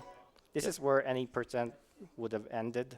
But we are actually going to continue after this because there's a lot more crazier stuff. If you thought this was crazy, then it's about to get even crazier after we beat the story. Right there. Yeah, we'll be able to see what this guy is kind of really known for, which is it's Right. really actually going over the top with its Yep. huge numbers. Yeah, it's very arbitrary numbers. And just to clarify, does that mean that the cutoff for the donations and no? Once I don't know. mean- When the cutoff for the optional Extra characters. I'll let you know in a bit. You let me know. All right. It'll be a while still. Yeah, how is that? What's it looking like with that? Right now, Disgaea 4 is in the lead, Ooh, making a comeback. just ahead of Makai Kingdom, with Disgaea 2 runner-up in 3rd place. No, dude. Leave it to me. It hurts. Once you get that movement down of pulling the Celestial Host out and getting the Usalia overload set up, it just feels really nice to be able to do it and not have to Oh, think yeah. about where you put things. So here I also need to take the Leafy fan off. Leave it to me, Blitz. No more Leafy Fan. Okay, so that's one of the units that I didn't want to survive. Because those units are the ones that resist wind, the twin dragons. I'm gonna eat you, dude. Leave it to me, Blitz. So that's why I need to take the Leafy fan off. So let's try this again, and hopefully it'll cooperate this time. Ah, stinks. Is it nicked or just not taking enough damage? I guess it's not taking enough damage, so let's try this again. Who cares about me? Stats are randomized in this game. You, dude. I'm going, Blitz. Leave it to There's So- kind of a range of stats that each enemy has. Yep. So we can have like Okay, There we so go. it worked say, this between time. 3,000 or 3,500 defense, something like that.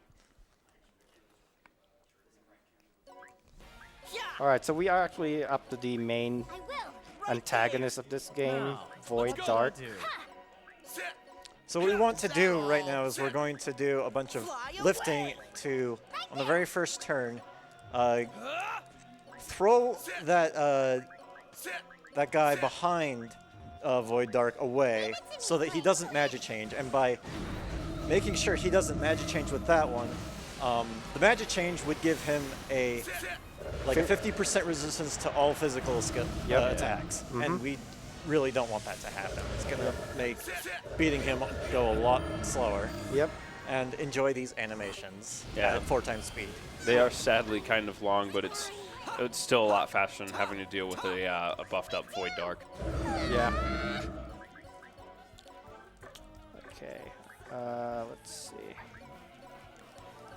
I'll just get rid of Void Dark. Yep. Time to get Macrocosm.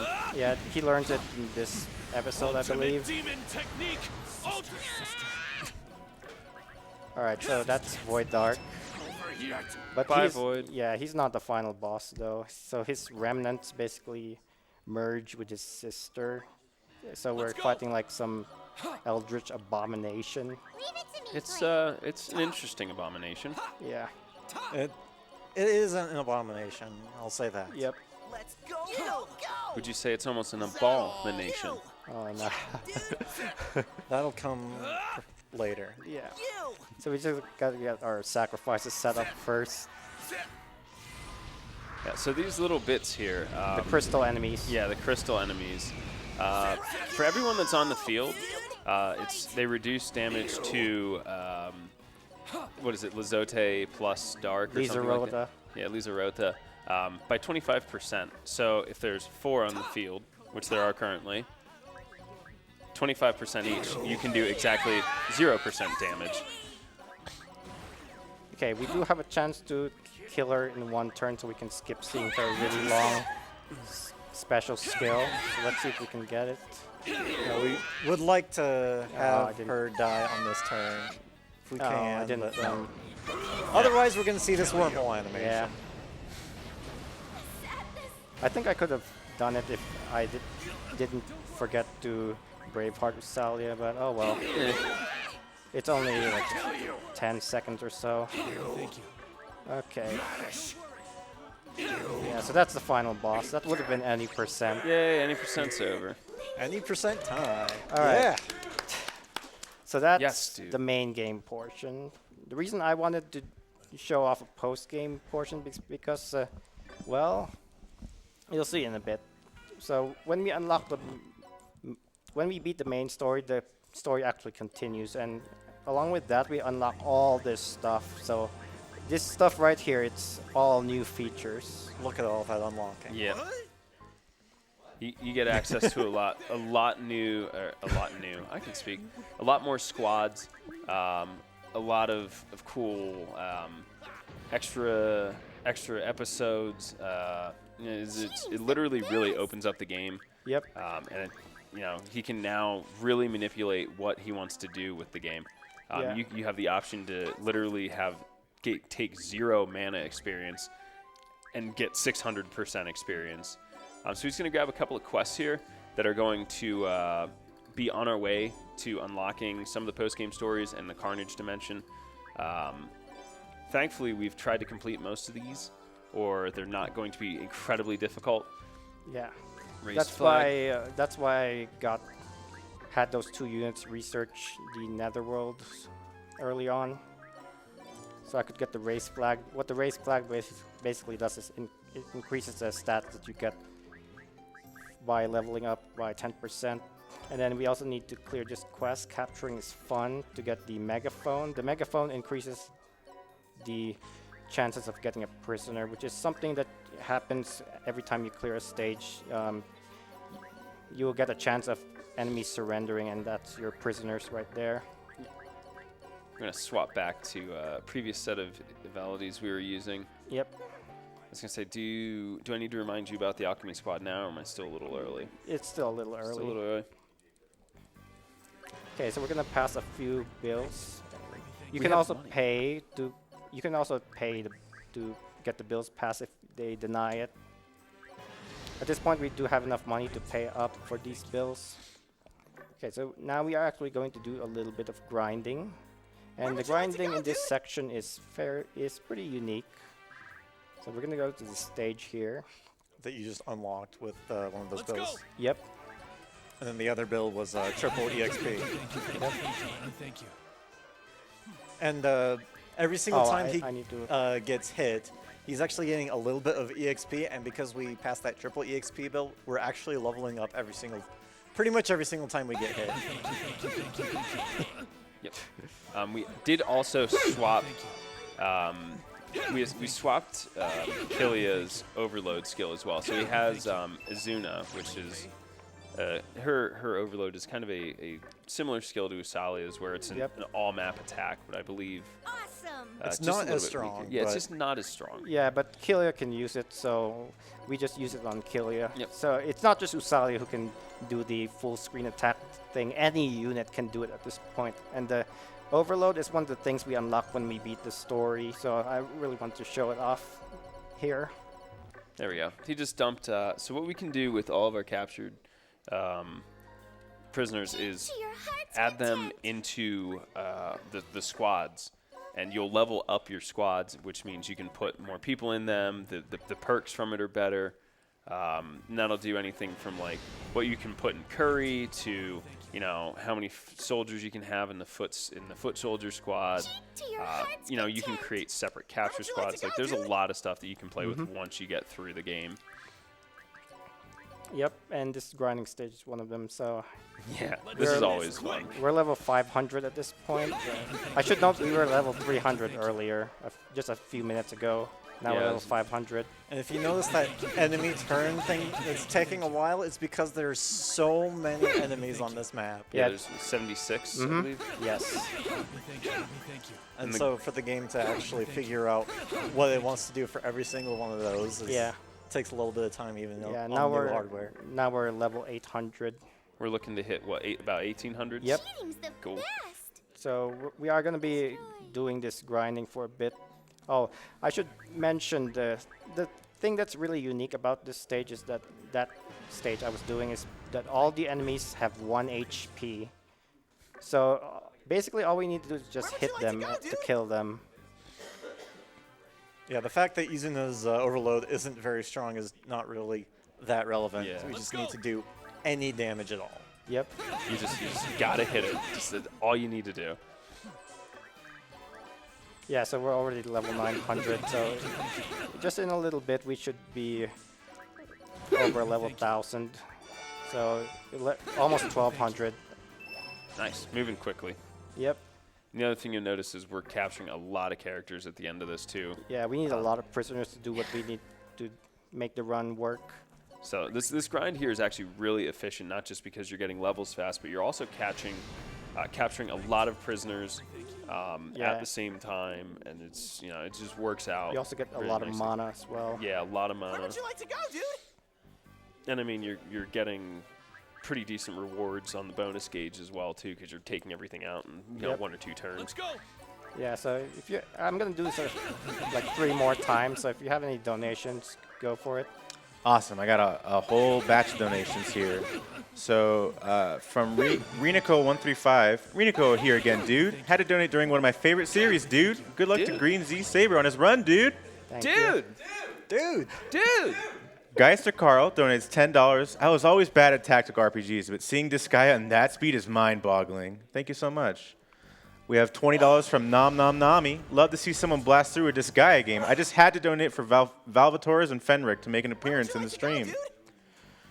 $5 from Pistol Pete 343. Hey guys, Pistol Pete 343 here. First time watcher, first time donator. Love what you're doing here. Keep it up. Here's $5 towards Terizzle running critical mode for All Worlds KH2.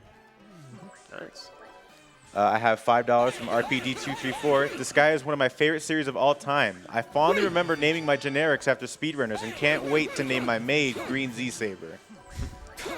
I am not a mage type, It's a though. maid. They want to name the They maid want you to after be a you. maid. Okay. I would be honored. All I have a right. $5 anonymous donation that just says, dude. Dude! Professor Palmer donates $5. Had to donate for the great runner, and my boy Kylo on the couch, dude. Dude. Dude better avoid me after that. It's on my list. 2 scoops of Josh donates $75. I didn't know RPG Limit Break was even a thing until I saw a post on our speedrunning, but glad I stumbled upon it. Not usually into RPGs, but I'm really digging the homegrown indie feel to the event. Great job, everybody involved, and keep up the good work. Thanks, dude. Thanks, dude. Thanks, dude! Dude. Dude. Aeroshell donates $25. Because my grandma wanted to donate too, here's $25 to name the rival in Pokemon Crystal after our 9-year-old Jack. He's going to be so excited when he watches the run today. Oh. That's awesome. Cosmic Approach donates $25. Hi, back to donate again for my favorite run. Wanted to share that today is actually Seraphina's birthday. so it's extra special to see Disgaea 5 get run today. So happy birthday to the best girl and keep up the great work. And oh, and all is for my lord. Let's go. I'm glad we don't have Seraphina in the run because you don't have to listen to that every 5 Is it seconds. like an like Yeah. Joel-sama type thing? Well, we use her in the run. I see. So we have $7 from Hero Pivi. Gotta have guts, dude. Love to see Disgaea in the foreground. This HL goes to the Disgaea 4 DLC. The world needs to see the bond between Val and Fenric. Is it Fenric or Fenrir? Fenric. Okay.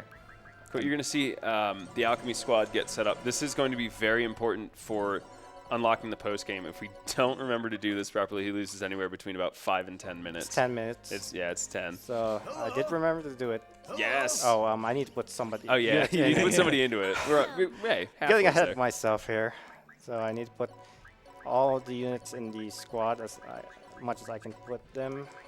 Okay, there we go. So what did you end up with? Killia, probably close to about We're 18 getting really close to the 1848. Nice. Yeah.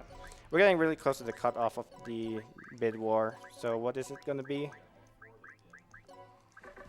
Just give me 1 second to get you the information. All right. Yeah, it's going to be cut off like really shortly. So the 3 items we're going to put in here are a Jinxie exit and 2 divers. Because one of the things that we need to do to unlock the Carnage Dimension is fight an item god.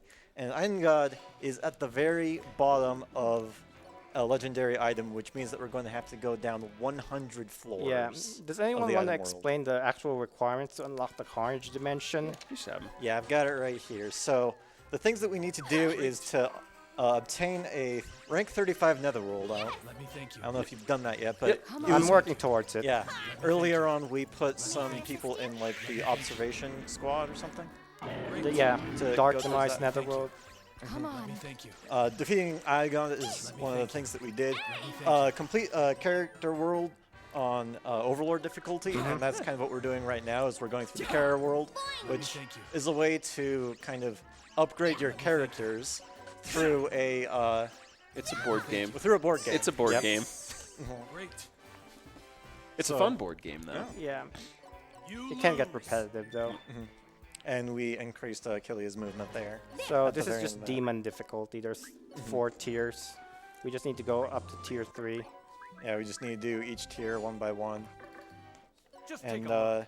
the other things that we need to do is clear Martial Trial 5, which is kind of get through the end of it, and we need to pass a bill for every single Martial Trial map, and then clear that. And the last things that we need to do is recruit Majorita and recruit Void, which are just kind of maps that we also need to unlock through the bills. Did you get a crit on your shadow again? I think so. Like the 4th crit in a row he's gotten on shadows. Can I have something too? Okay, Yeah, so as the difficulty goes up, you'll end up fighting. Like there's so much stuff that goes on here. Like if you have the ability to play it casually, take a look at it. But we can basically just plow through here because nothing at this level, because we're fairly high level compared to the difficulty, is really going to do anything. Yeah. Like Yeah. you saw him about roll a level 1. 2,000. Yeah. That's a few levels. Yep. Cool. I was going to say how much time left until you need Okay, to know what you're doing for DLC. Like right now. Actually. Okay, so in the lead is Disgaea 4. All right, that's the hardest one. So great job, Just take a people. look. We're going to call it Good a job. D4. Yeah, this guy 4 is the hardest one. Although it's not going to be that hard take a with look. our levels. It would be the hardest though. Okay, so we are going to do this guy 4 DLC after this. Overlord difficulty. So that's one of the requirements done. Let me thank you. Disgaea 4 is also the longest Disgaea speedrun. Well, who knows? I don't know about that. The Thank you. Revisited might be shorter. It's mean- about the same as 1. Thank you. Let me thank you. We'll see. Yeah. I might look into Revisited at some point, the Vita version, because it's got the cheat shop as well. Let's end this quick. If it's on the Vita, it can be on the PS TV, no doubt. Yep. Great. So this is going to be the last difficulty. Great. Yeah, I was Of gonna say, Carol we do. That was a nice and short one. You got Yeah. a couple Mothmans in there as well. I also got a lucky warp as well. So that's one of the requirements done. And then after that, we are gonna do the DLC. So we're gonna get the Sky 4 DLC. We're just gonna get all the characters here. And I'm also gonna get Nisa, because why not? Hyperdimension, Neptunia. Shoutouts to Neptunia speedruns. I wish there were cutscene skips in those games. I know. Yeah. Me too. Me too. Don't you laugh. Neptunia is a very serious game. I'll have you know. Let me see. Okay, I need to turn down the difficulty first. It's 100% a serious game. All right, so now we're gonna go fight the DLC. And one more thing, I need to upgrade Usalia's magic boost. Oh yeah, magic boost. Yep. To at least 2 or 3. Yep. Where would you like to go, All right, dude? now we are ready to do the DLC. Do we get to see the final boss, Desco? Yes. Yes. Let's go. Hey, I remember this map. Let's Where are go. all the boxes, though? Don't need him. Please keep me by your side. No, dude. Okay, so there's Desco. Desco's gonna do it. She's the final boss. So what an adorable character. And Dude! there's Desco. No!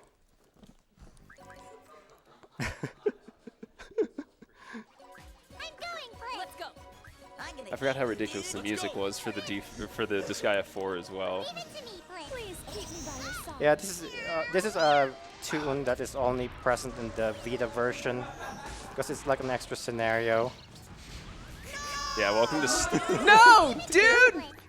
Slumber Acrobatics does have one of the most ridiculous animations. It does take a while, but I mean, I don't get mad at it when I have to sit through it. It's a pretty strong attack. Yeah, it is. Let's go. Yeah, dude. Let's go. Leave it to me, Blip. Plip, plip. Flip. Please keep me by your side. So the characters we get here are Amizo, Fuka, and Desco. Fuka actually has the same hat that I'm wearing. It was a NIS online store exclusive, and they don't sell it anymore, unfortunately. No, dude!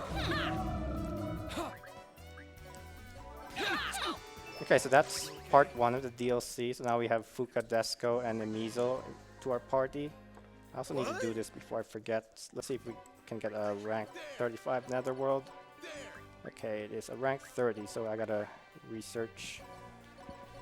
I'll beat you to pieces. Where would you like Alright, to so go, now we're dude? gonna do Valvatore's and Fenric and Artina's episode. Let's go. Yeah, dude. Let's go. Me too. No, dude!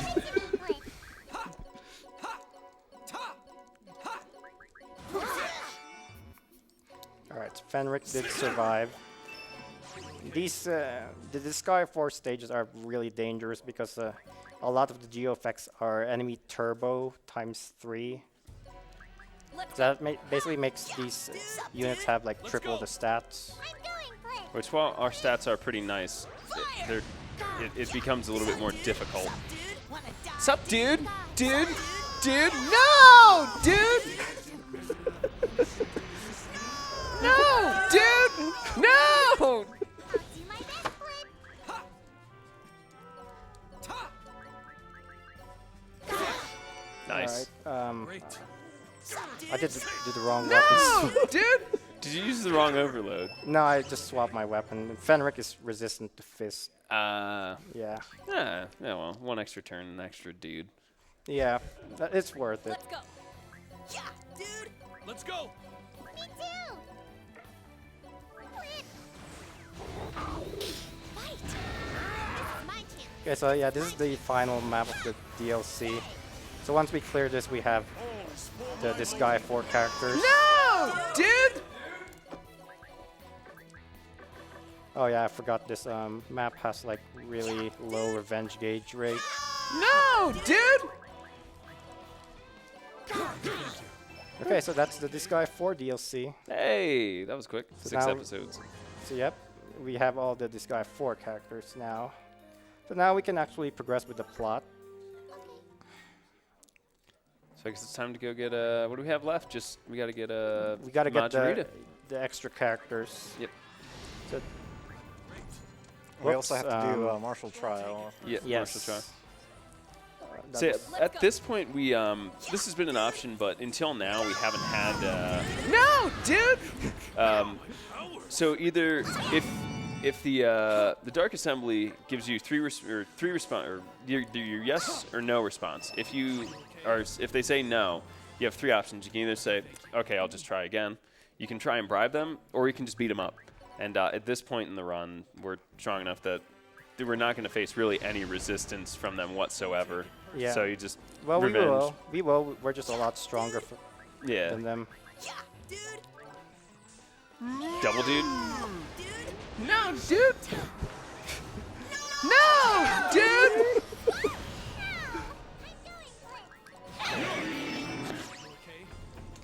All right, so that's the bills. This is how we're gonna pass bills every time from now on, because they are just impossible to pass normally. Okay, so now we're gonna do martial training, the second trial. Every time we clear the latest martial trial, the next one opens up. Let's go. That's all. No, dude. These poor Prinnies are just getting bullied today. Yeah, I mean, there's auto heal, so they just revive like nothing happened. The enemy. Yeah, dude. I hope you're nice and gave them sardines. Yeah, there's some sardines in there somewhere. Dude. I wanted to ask if you knew offhand just how many Prinnies you have to sacrifice for this whole run. I'm About sure. 100. Like ballpark it for me. About 100. Yeah, at least because there's 80. Well, we don't start using sacrifice until about what chapter? Let's end this quick. I don't even remember. Yeah, 5, 6. Okay. It's still quite a bit. Yeah, of there's maps quite that a were- few. Please keep me by your side. Be prepared. There's- Be prepared. It's probably at least 100. Yeah, I'd say bare bones. It's Yeah. 100. Yeah, that sounds about right. So we are gonna see the Disgaea 4 characters for a little bit. So now we have Margarita added to our party. So now we have to just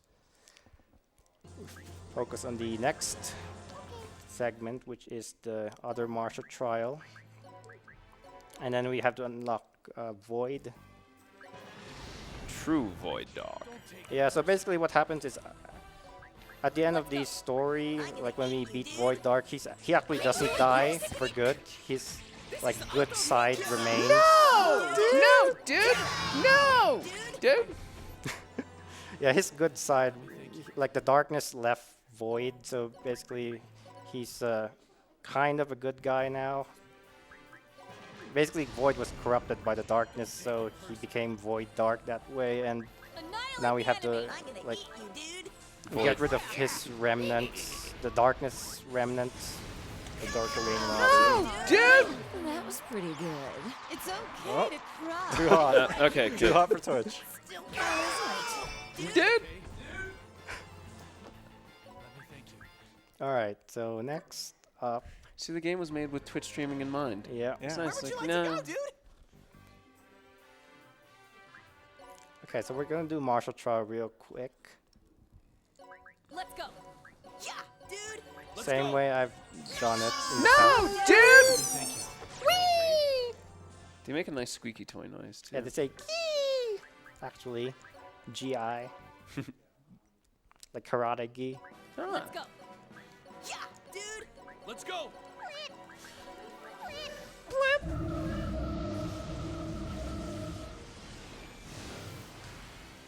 No, dude. My best flip. Ta. Okay, this group has 2 squads, so I can't just squad attack this, so I have to do that to kill them. And then I also need to check my squad status. I'm sure it's pretty good. Awesome. Alright, 14 units. I'll just put the other extra characters I got into the squad, so I don't have to worry about it anymore. and then dump most of my characters in. And I also need to check the status of the research because that is important.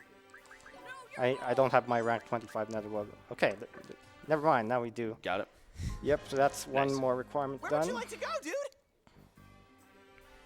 So now all we have left is Martial Trial 5 and this couple stages. Let's go.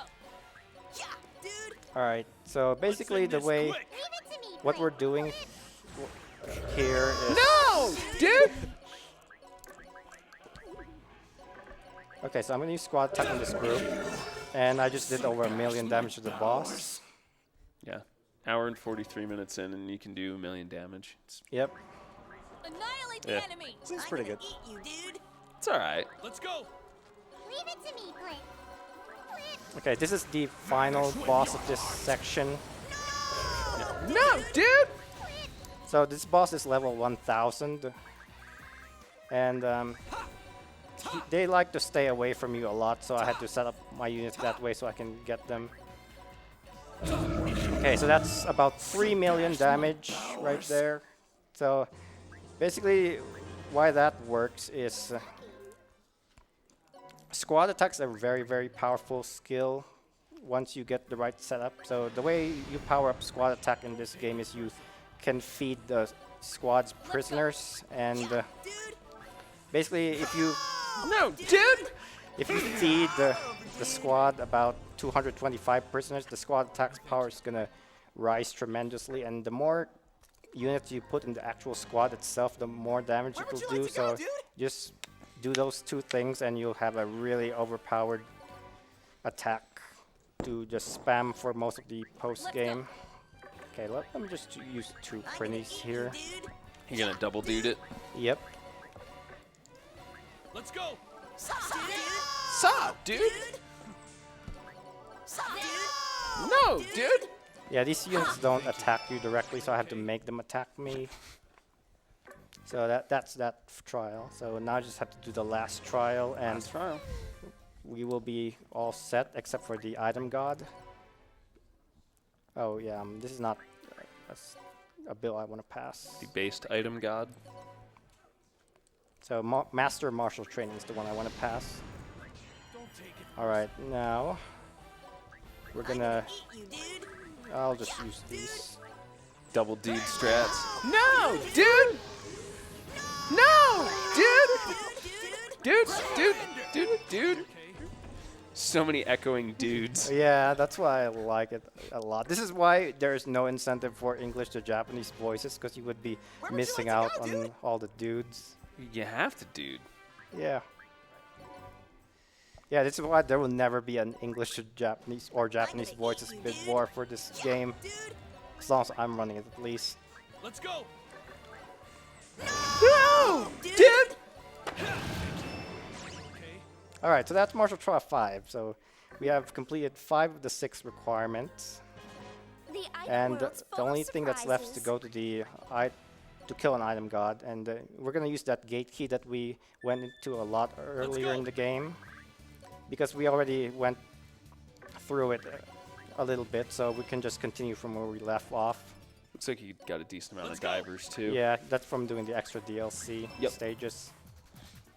So we have about like go. 60 floors worth of divers at this point, so we can just skip floors Let's here. go. This Yeah. gate key is a really, really weak item, so there's no point in leveling it up. Yeah. So once we unlock Carnage Let's go. Dimension, that's when items are actually worth leveling up. So to be able to unlock Carnage Dimension Let's just end this quickly quick. is what I want to show here, since that's when actually item world becomes a lot more relevant. You got the curry shop. Yeah, Let's it's go. not very useful here though. Nope. Yeah, basically we just want to get to level 100, knock off the item boss, and get out. Yep. Let's go. Yeah, item world is while it's fun, it is not worth it unless you unlock Let's the end this Carnage quick. Dimension. Just because you get access to so much better stuff. It's like exponentially Let's go. better. Oh yeah, and I'll show that once the Carnage Dimension has been unlocked. The item Alright, world's full of so surprises. I use a Mr. Gen Z exit to exit the item because it'll give me more opportunities of getting more divers. So far I've been lucky with the floors I've been Yeah, I getting. think you're only at 74 so far. Yeah, typically the way I do this section is I want to go to the gate immediately, but I haven't been able to do that on the first section. So what I think I'm gonna do is I'm gonna go through another 5 floors here, and then I'll use a Mr. Gensi exit. And hopefully have like a diver 10 or something ready by the time Yeah, you get back. I think I will get one, and a diver 5. Dude! I'll just kill these guys. Yeah, I was gonna say maybe there's some diver. No, dude! Let's go.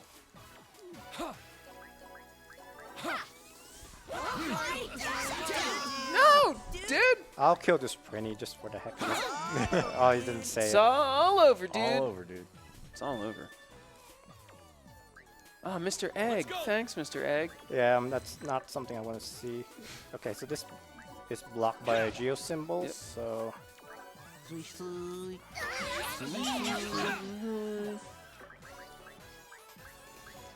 was gonna say a little messy getting out of this one. yeah, that's why I have Hellfire Shot handy.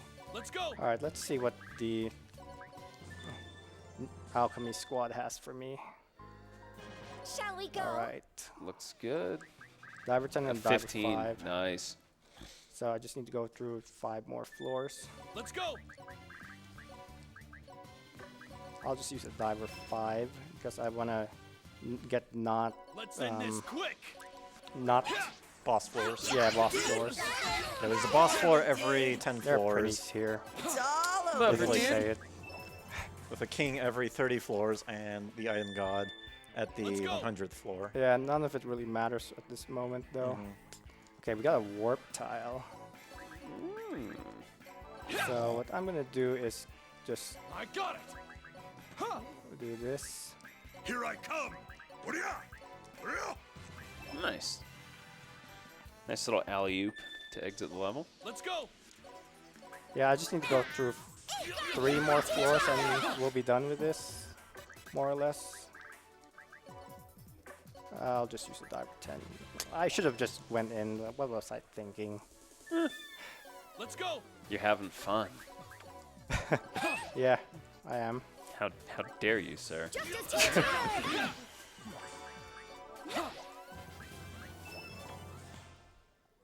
Hey, even more people surrendering. Yeah, And a special floor at the end too, so that's nice. That's the go. easiest one. You just talk to the guide and next floor, please. yep. Okay, that's the room where you can fight your own characters. Let's go. It is pretty fun. Yeah, you can make like a tank character and try to kill it with that room. But we're not gonna get Let's that go. far, so. Oh, we got Death Blow. Death blow and reverse damage. damage. nice. Okay, so this is not an ideal layout.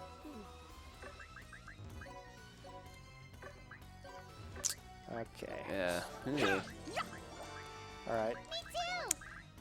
I wasn't sure what effects it was on, but we're done with the item god, so now we can unlock the Carnage Dimension, finish the rest of the story. That was floor 100 right there. Yeah. Pretty Yep. simple. Get down, get out. Mm-hmm. So now here are all the requirements done. So once you complete these 4 quests, you unlock what I call the Gatekeeper quest. Yeah, so we just got a few more quests to do before we get to the end of the run would you like to here go, for dude? unlocking the Carnage Dimension. Yep, and these quests are basically just battles where you fight like fairly high level I'm gonna enemies. eat you, dude. Yeah, dude. Let's go. Ready? No, dude. So these enemies are about level 1,000 to 1,500. However, the thing about these stages is all of the units are in the same squad, so we can just use squad attack to kill them all. So yeah, it's very simple. And they're basically just like powered up levels of the first stage of the episodes. No, dude. Oh yeah. Yep. Yep. Got to swap onto the spear.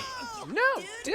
Okay, we need to get an we need to equip Killia with an axe because the armor knights have very high defense, and we want to be able to kill them in one hit.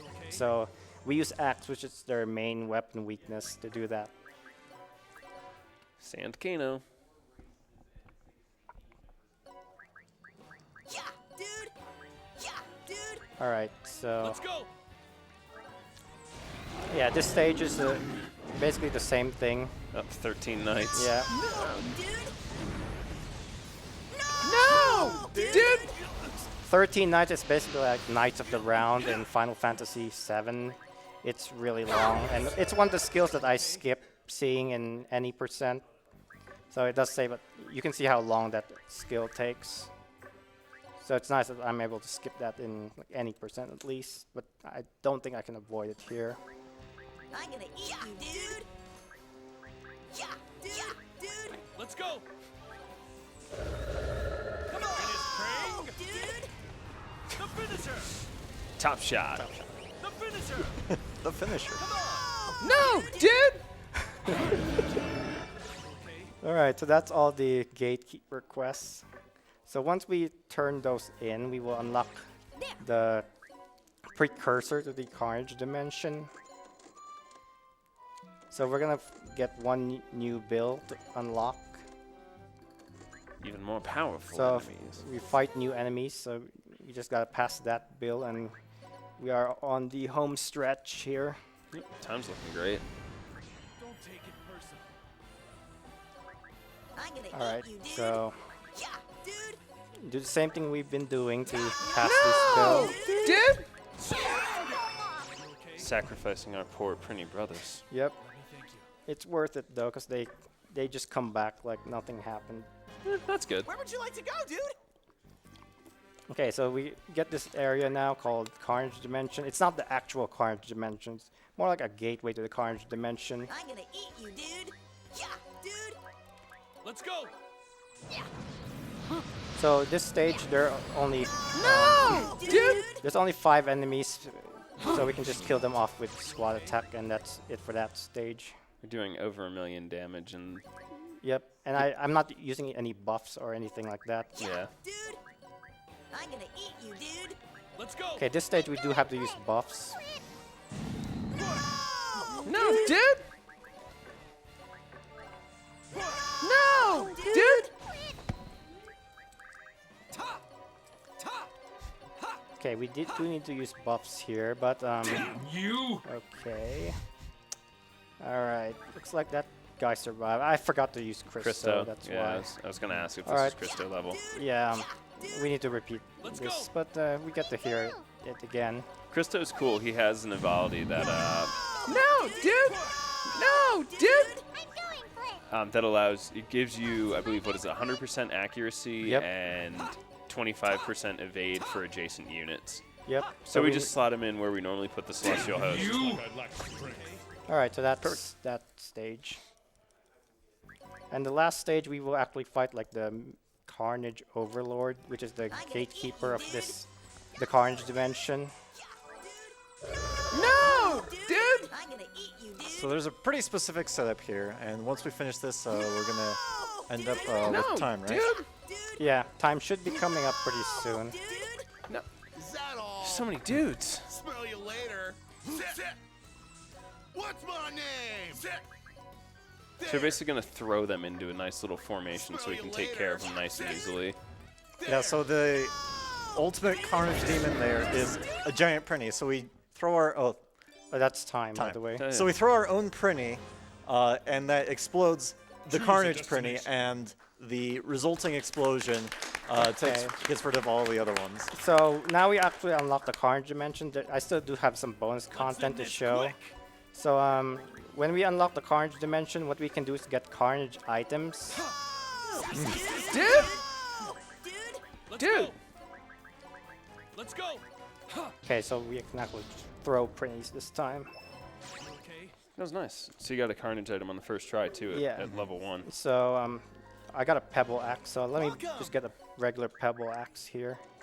So you can see the difference. So here's a Pebble Axe, 3 attack, hit -1, speed -1. Here's a Carnage Pebble Axe, 5,936.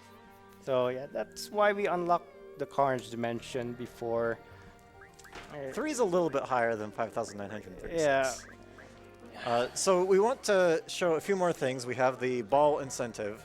First, though, we want to show off how we would grind to that spot. Because in a lot of the Disgaea games, there's this post-game where you fight Baal, which is kind of like the ultimate demon. So we're loading up a save. Yep.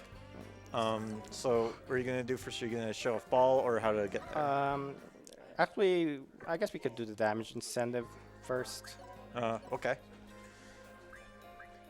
So for the damage incentive, what we're going to be doing is we're going to having this guy called Pass the Rice. Yeah, it's just a random name. And we're going to Pass the rice? yeah, we're going to pass the rice. We're going to go to a customized map that GreenZSaber has built. Okay, so basically, I guess I should show the abilities first. So I've got all the abilities slots that I can put, and these are the abilities that I've used. There's a better setup for this, but I just want to show off one of the setups you can use. There is a much better setup for this to do more damage, but it does take a little bit more time to set up, and my current setup does have a 50% chance to fail, so we might be doing this a few more times. So basically what I'm doing is ending my turn, letting these archers here attack me. What it does is boost one of these abilities called Impact Charge, so it increases my attack bonus by 10% every time I get attacked, and that's what the archers are doing. They're just boosting up Impact Charge. So I'll just do that for a couple more turns. And then after that, I'm going to bring out some of my units here. My girl Metalia, Yep. shoutouts. And then I need Zeroken out. Okay, just need a couple more turns. So what I'm gonna do now is to use a magic boost on my main unit here, and then Trick Light, which will increase the skill power. Okay, so let's see. So he should be good, and then after that we'll use Afternoon Tea on him. Afternoon Tea lets your unit move again. So what I'm doing here is boosting this skill called, this ability called Assault Attack, which increases damage dealt by the panel's move, and it caps at 200%. So if we just move our unit here, we get the full bonus.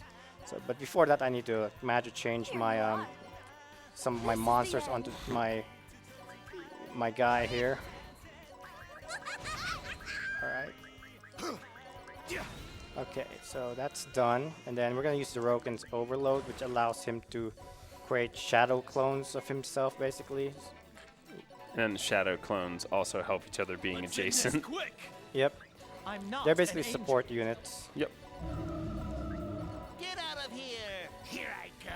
So every character that we're placing on a yellow tile there, the yellow tiles don't actually do anything. They're just kind of Indicators. yeah, indicators for reference. Yeah. We want to place those units on that yellow tiles for to buff up a skill called Angel Leadership, which these guys have. Angel Leadership makes it so that if there's units completely surrounding the unit, it'll give a 50% buff to the unit. So you That can status see. list is always amusing to see because it's just a wall of like attack plus 200. All right, attack let me plus just 80. do this real quick. So you can see all the buffs I have at the moment. Yeah, you got 2 pages of attack bonuses there. Yeah, his int is not max yet, but now it is. So we're at the max intelligence now. So now we can do this. So that's how much damage we're gonna be dealing approximately. So I'm gonna turn on the animations on just this once, so you can see the damage. This does have a 50% chance to hit 0 though, so if this setup fails, we might be doing this again. Hopefully it won't, but we will see.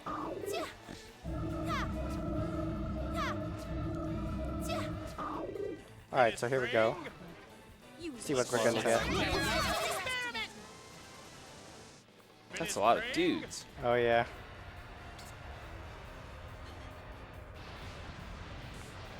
Better luck, man.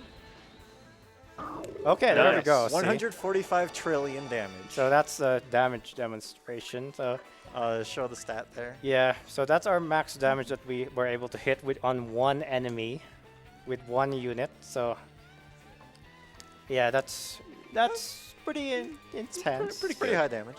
Yeah. It's pretty all right. So let me just reload this. And so how many hours does it take to get this, to do this much damage? Like 100, 1,000? Actually, it's under 30. Yeah. So if you can 30 believe that. hours. Yeah. Yeah. It's 28:42 on your clock there. Yep. So So it, Not that it long. really doesn't take that long to get this high damage. it's got to be smart about it. Yep. So that's the damage incentive. So now we are gonna do the ball incentive, but first I would like to show how we actually do the grinding. So I'm gonna reincarnate Zeroken for a little bit, just to demonstrate. Yeah, so we didn't have the defeat ball as Shall an we actual go? category because it includes about 40 minutes of grinding. Yep. So instead, we're just going to give you kind of a little sample of how that grinding would happen. To your So heart's what we're going to do is we're going to So go one- through a carnage item. So one thing about the Carnage dimension, once you unlock it, you can actually make Carnage items through the Alchemy Squad. So you can make a Carnage Eclair here. So Carnage Eclair is a very high rank item. That means if you go into the item world of this Eclair, you'll get a lot of really tough enemies. So we're gonna turn the difficulty up to the max here, like so, and then we're gonna enter a Shall we Carnage go? Eclair. Much more delicious than regular eclairs. Yep. Carnagely delicious. Okay, so I need to put my settings back on. So I will never run away anymore. So basically, you see these geo symbols here. They have like a 6 million attack or whatever, and then Zeroken just has like a 1,000 attack. But we have the skill called Geoblast, so that allows us to kill this geo symbol despite the huge stat differential. So just like that, he gained 1,000 levels. So Yeah, defeating geo symbols doesn't give you as much EXP as defeating actual enemies, but because the geo symbol is at max level and in carnage mode, it's still a lot of EXP. yeah, so Yeah. actually what we want to do is master our subclasses with this method. So they're all currently mastered on Zeroken, but that's what we do. Beating even one of these geo symbols will almost instantly max out most of these subclasses. And what that does is when you reincarnate, you gain bonus stats for every subclass that you master. So you don't have to like repeatedly reincarnate. You just have to master all your subclasses and then reincarnate. Then you can get a huge stat buff. Okay, so now we're going to do the ball fight itself. But first, on one other thing, we also do need to make a curry before fighting Baal. I already have the curry made in this file. So what we do is we put a lot of Carnage healing items here. So we just basically have the Alchemy Squad make a lot of these Carnage Eclairs, and then we put all of the Eclairs that we have into this curry. So that's basically how we get a lot of HP, because those things heal a lot of HP, and if you put a lot of them, you'll get a lot of into a curry. You'll get a lot of HP when you eat the curry. So And that's max HP. Where would you like to go, dude? yeah. So once we are done with all the grinding and the subclassing, we have to like level up after reincarnating again, so we can get the huge stat bonuses.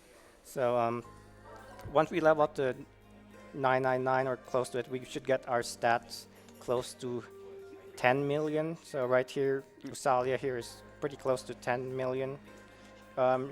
She's under the effect foot soldier squad right now, so her base stats are not exactly 10 million, but pretty close. So now we are going to fight Where would you Baal. like to go, dude? Baal being kind of the ultimate boss of each of the Yeah. Disgaea post games. So what's going to happen is This is- any character that comes in out of the base panel is going to take damage. Let's go, go! Yeah, it's gonna take 20 million HP of damage here. So this is actually the second hardest fight in the game. This,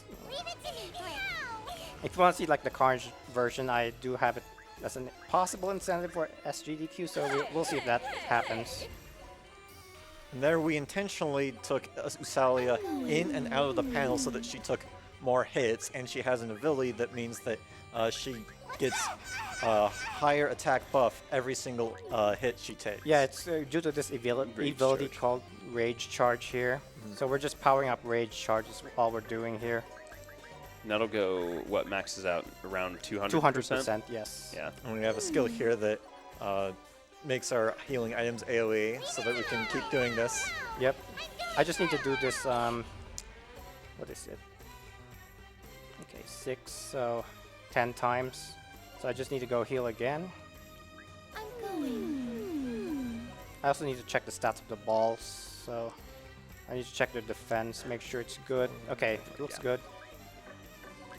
So the ball can have like 38 million defense, and with this setup, I basically need none of the balls to have 38 million defense to beat them.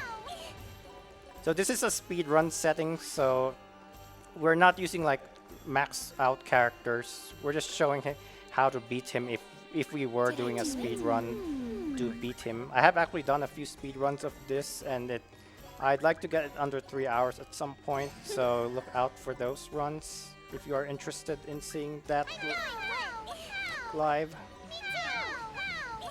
Alright, so Rage Charge is at 200%. So now we are going to power up this other ability called Assault Attack, which I did earlier in the damage demonstration. So I'm just going to do a similar thing that I did earlier, use Afternoon Tea so she can move again and keep the boost that that was there earlier. Alright, so I am near the wind bit, yes.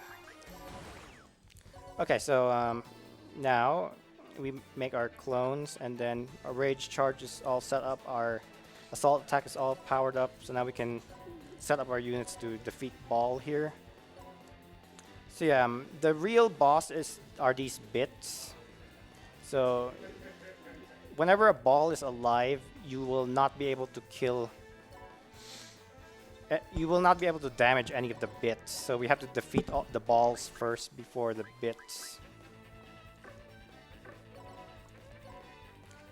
Now let's see. So I need Christo here.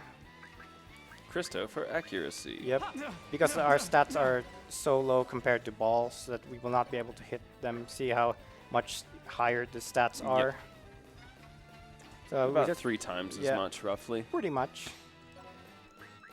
Don't worry, don't worry, don't worry. All right, so now we're gonna set up our final units here.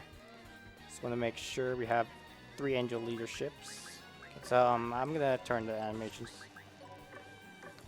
on, and then we're gonna do this. So we do have 100%. All right, so let's do it. So we're gonna use Usali's Overload. So just casual billions of damage. So you see all the balls are dead now, so we just have the bits to take care of. And they're all in the same squad, so we can just use a squad attack to defeat the rest of the bits. So we're just gonna do one more squad attack, and that'll be it for this run, or this showcase. And we have to specifically target the wind bit because the wind bit takes less damage to attacks that are really far away. Yes. Alright. So there we go. So all the bits are dead, and there is goes Baal.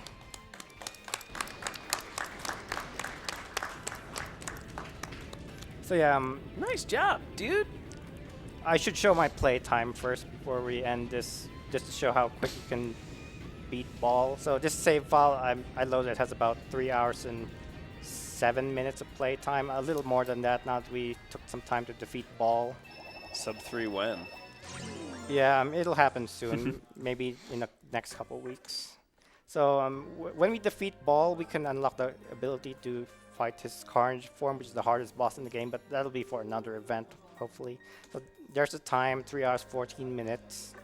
And then we get the Axle gear for defeating Baal, the regular form. So that's a Carnage gear that gives us 4 movement. So it's got really high movement, and it makes your characters do like a warp animation when they move. So yeah, that's well, that's pretty much it. That's all I have to show for now, and look out for SGEQ, I guess, if you want to see for more of this game. And thank you RPG Limit Break for having me and this game, and thank you everybody back here for support. And I do want to give a shout out to Blue Eyes Me for the setup for Carnage Baal, and the Carnage Baal. He's been mostly there, I guess, since I started playing this game, so shoutouts to you. And also shoutouts to Nami for the cause that they fight for. Mental health is not an easy thing to talk about, and it's nice to have an event that supports that. So yeah, keep donating, keep watching, and that'll be it. I'll see you guys some other time. Thank you so much, GreenZSaber, for that fantastic Disgaea 5 run. Thank you also to The Couch for that great commentary. Reminder, you're watching RPG Limit Break, sponsored by Twitch. Thank you, everyone who's watching and donating and supporting NAMI, National Alliance of Mental Illness. We're going to be passing it over now to an interview by Ghoul02 and our next runner of Pokemon Crystal, Kizaron.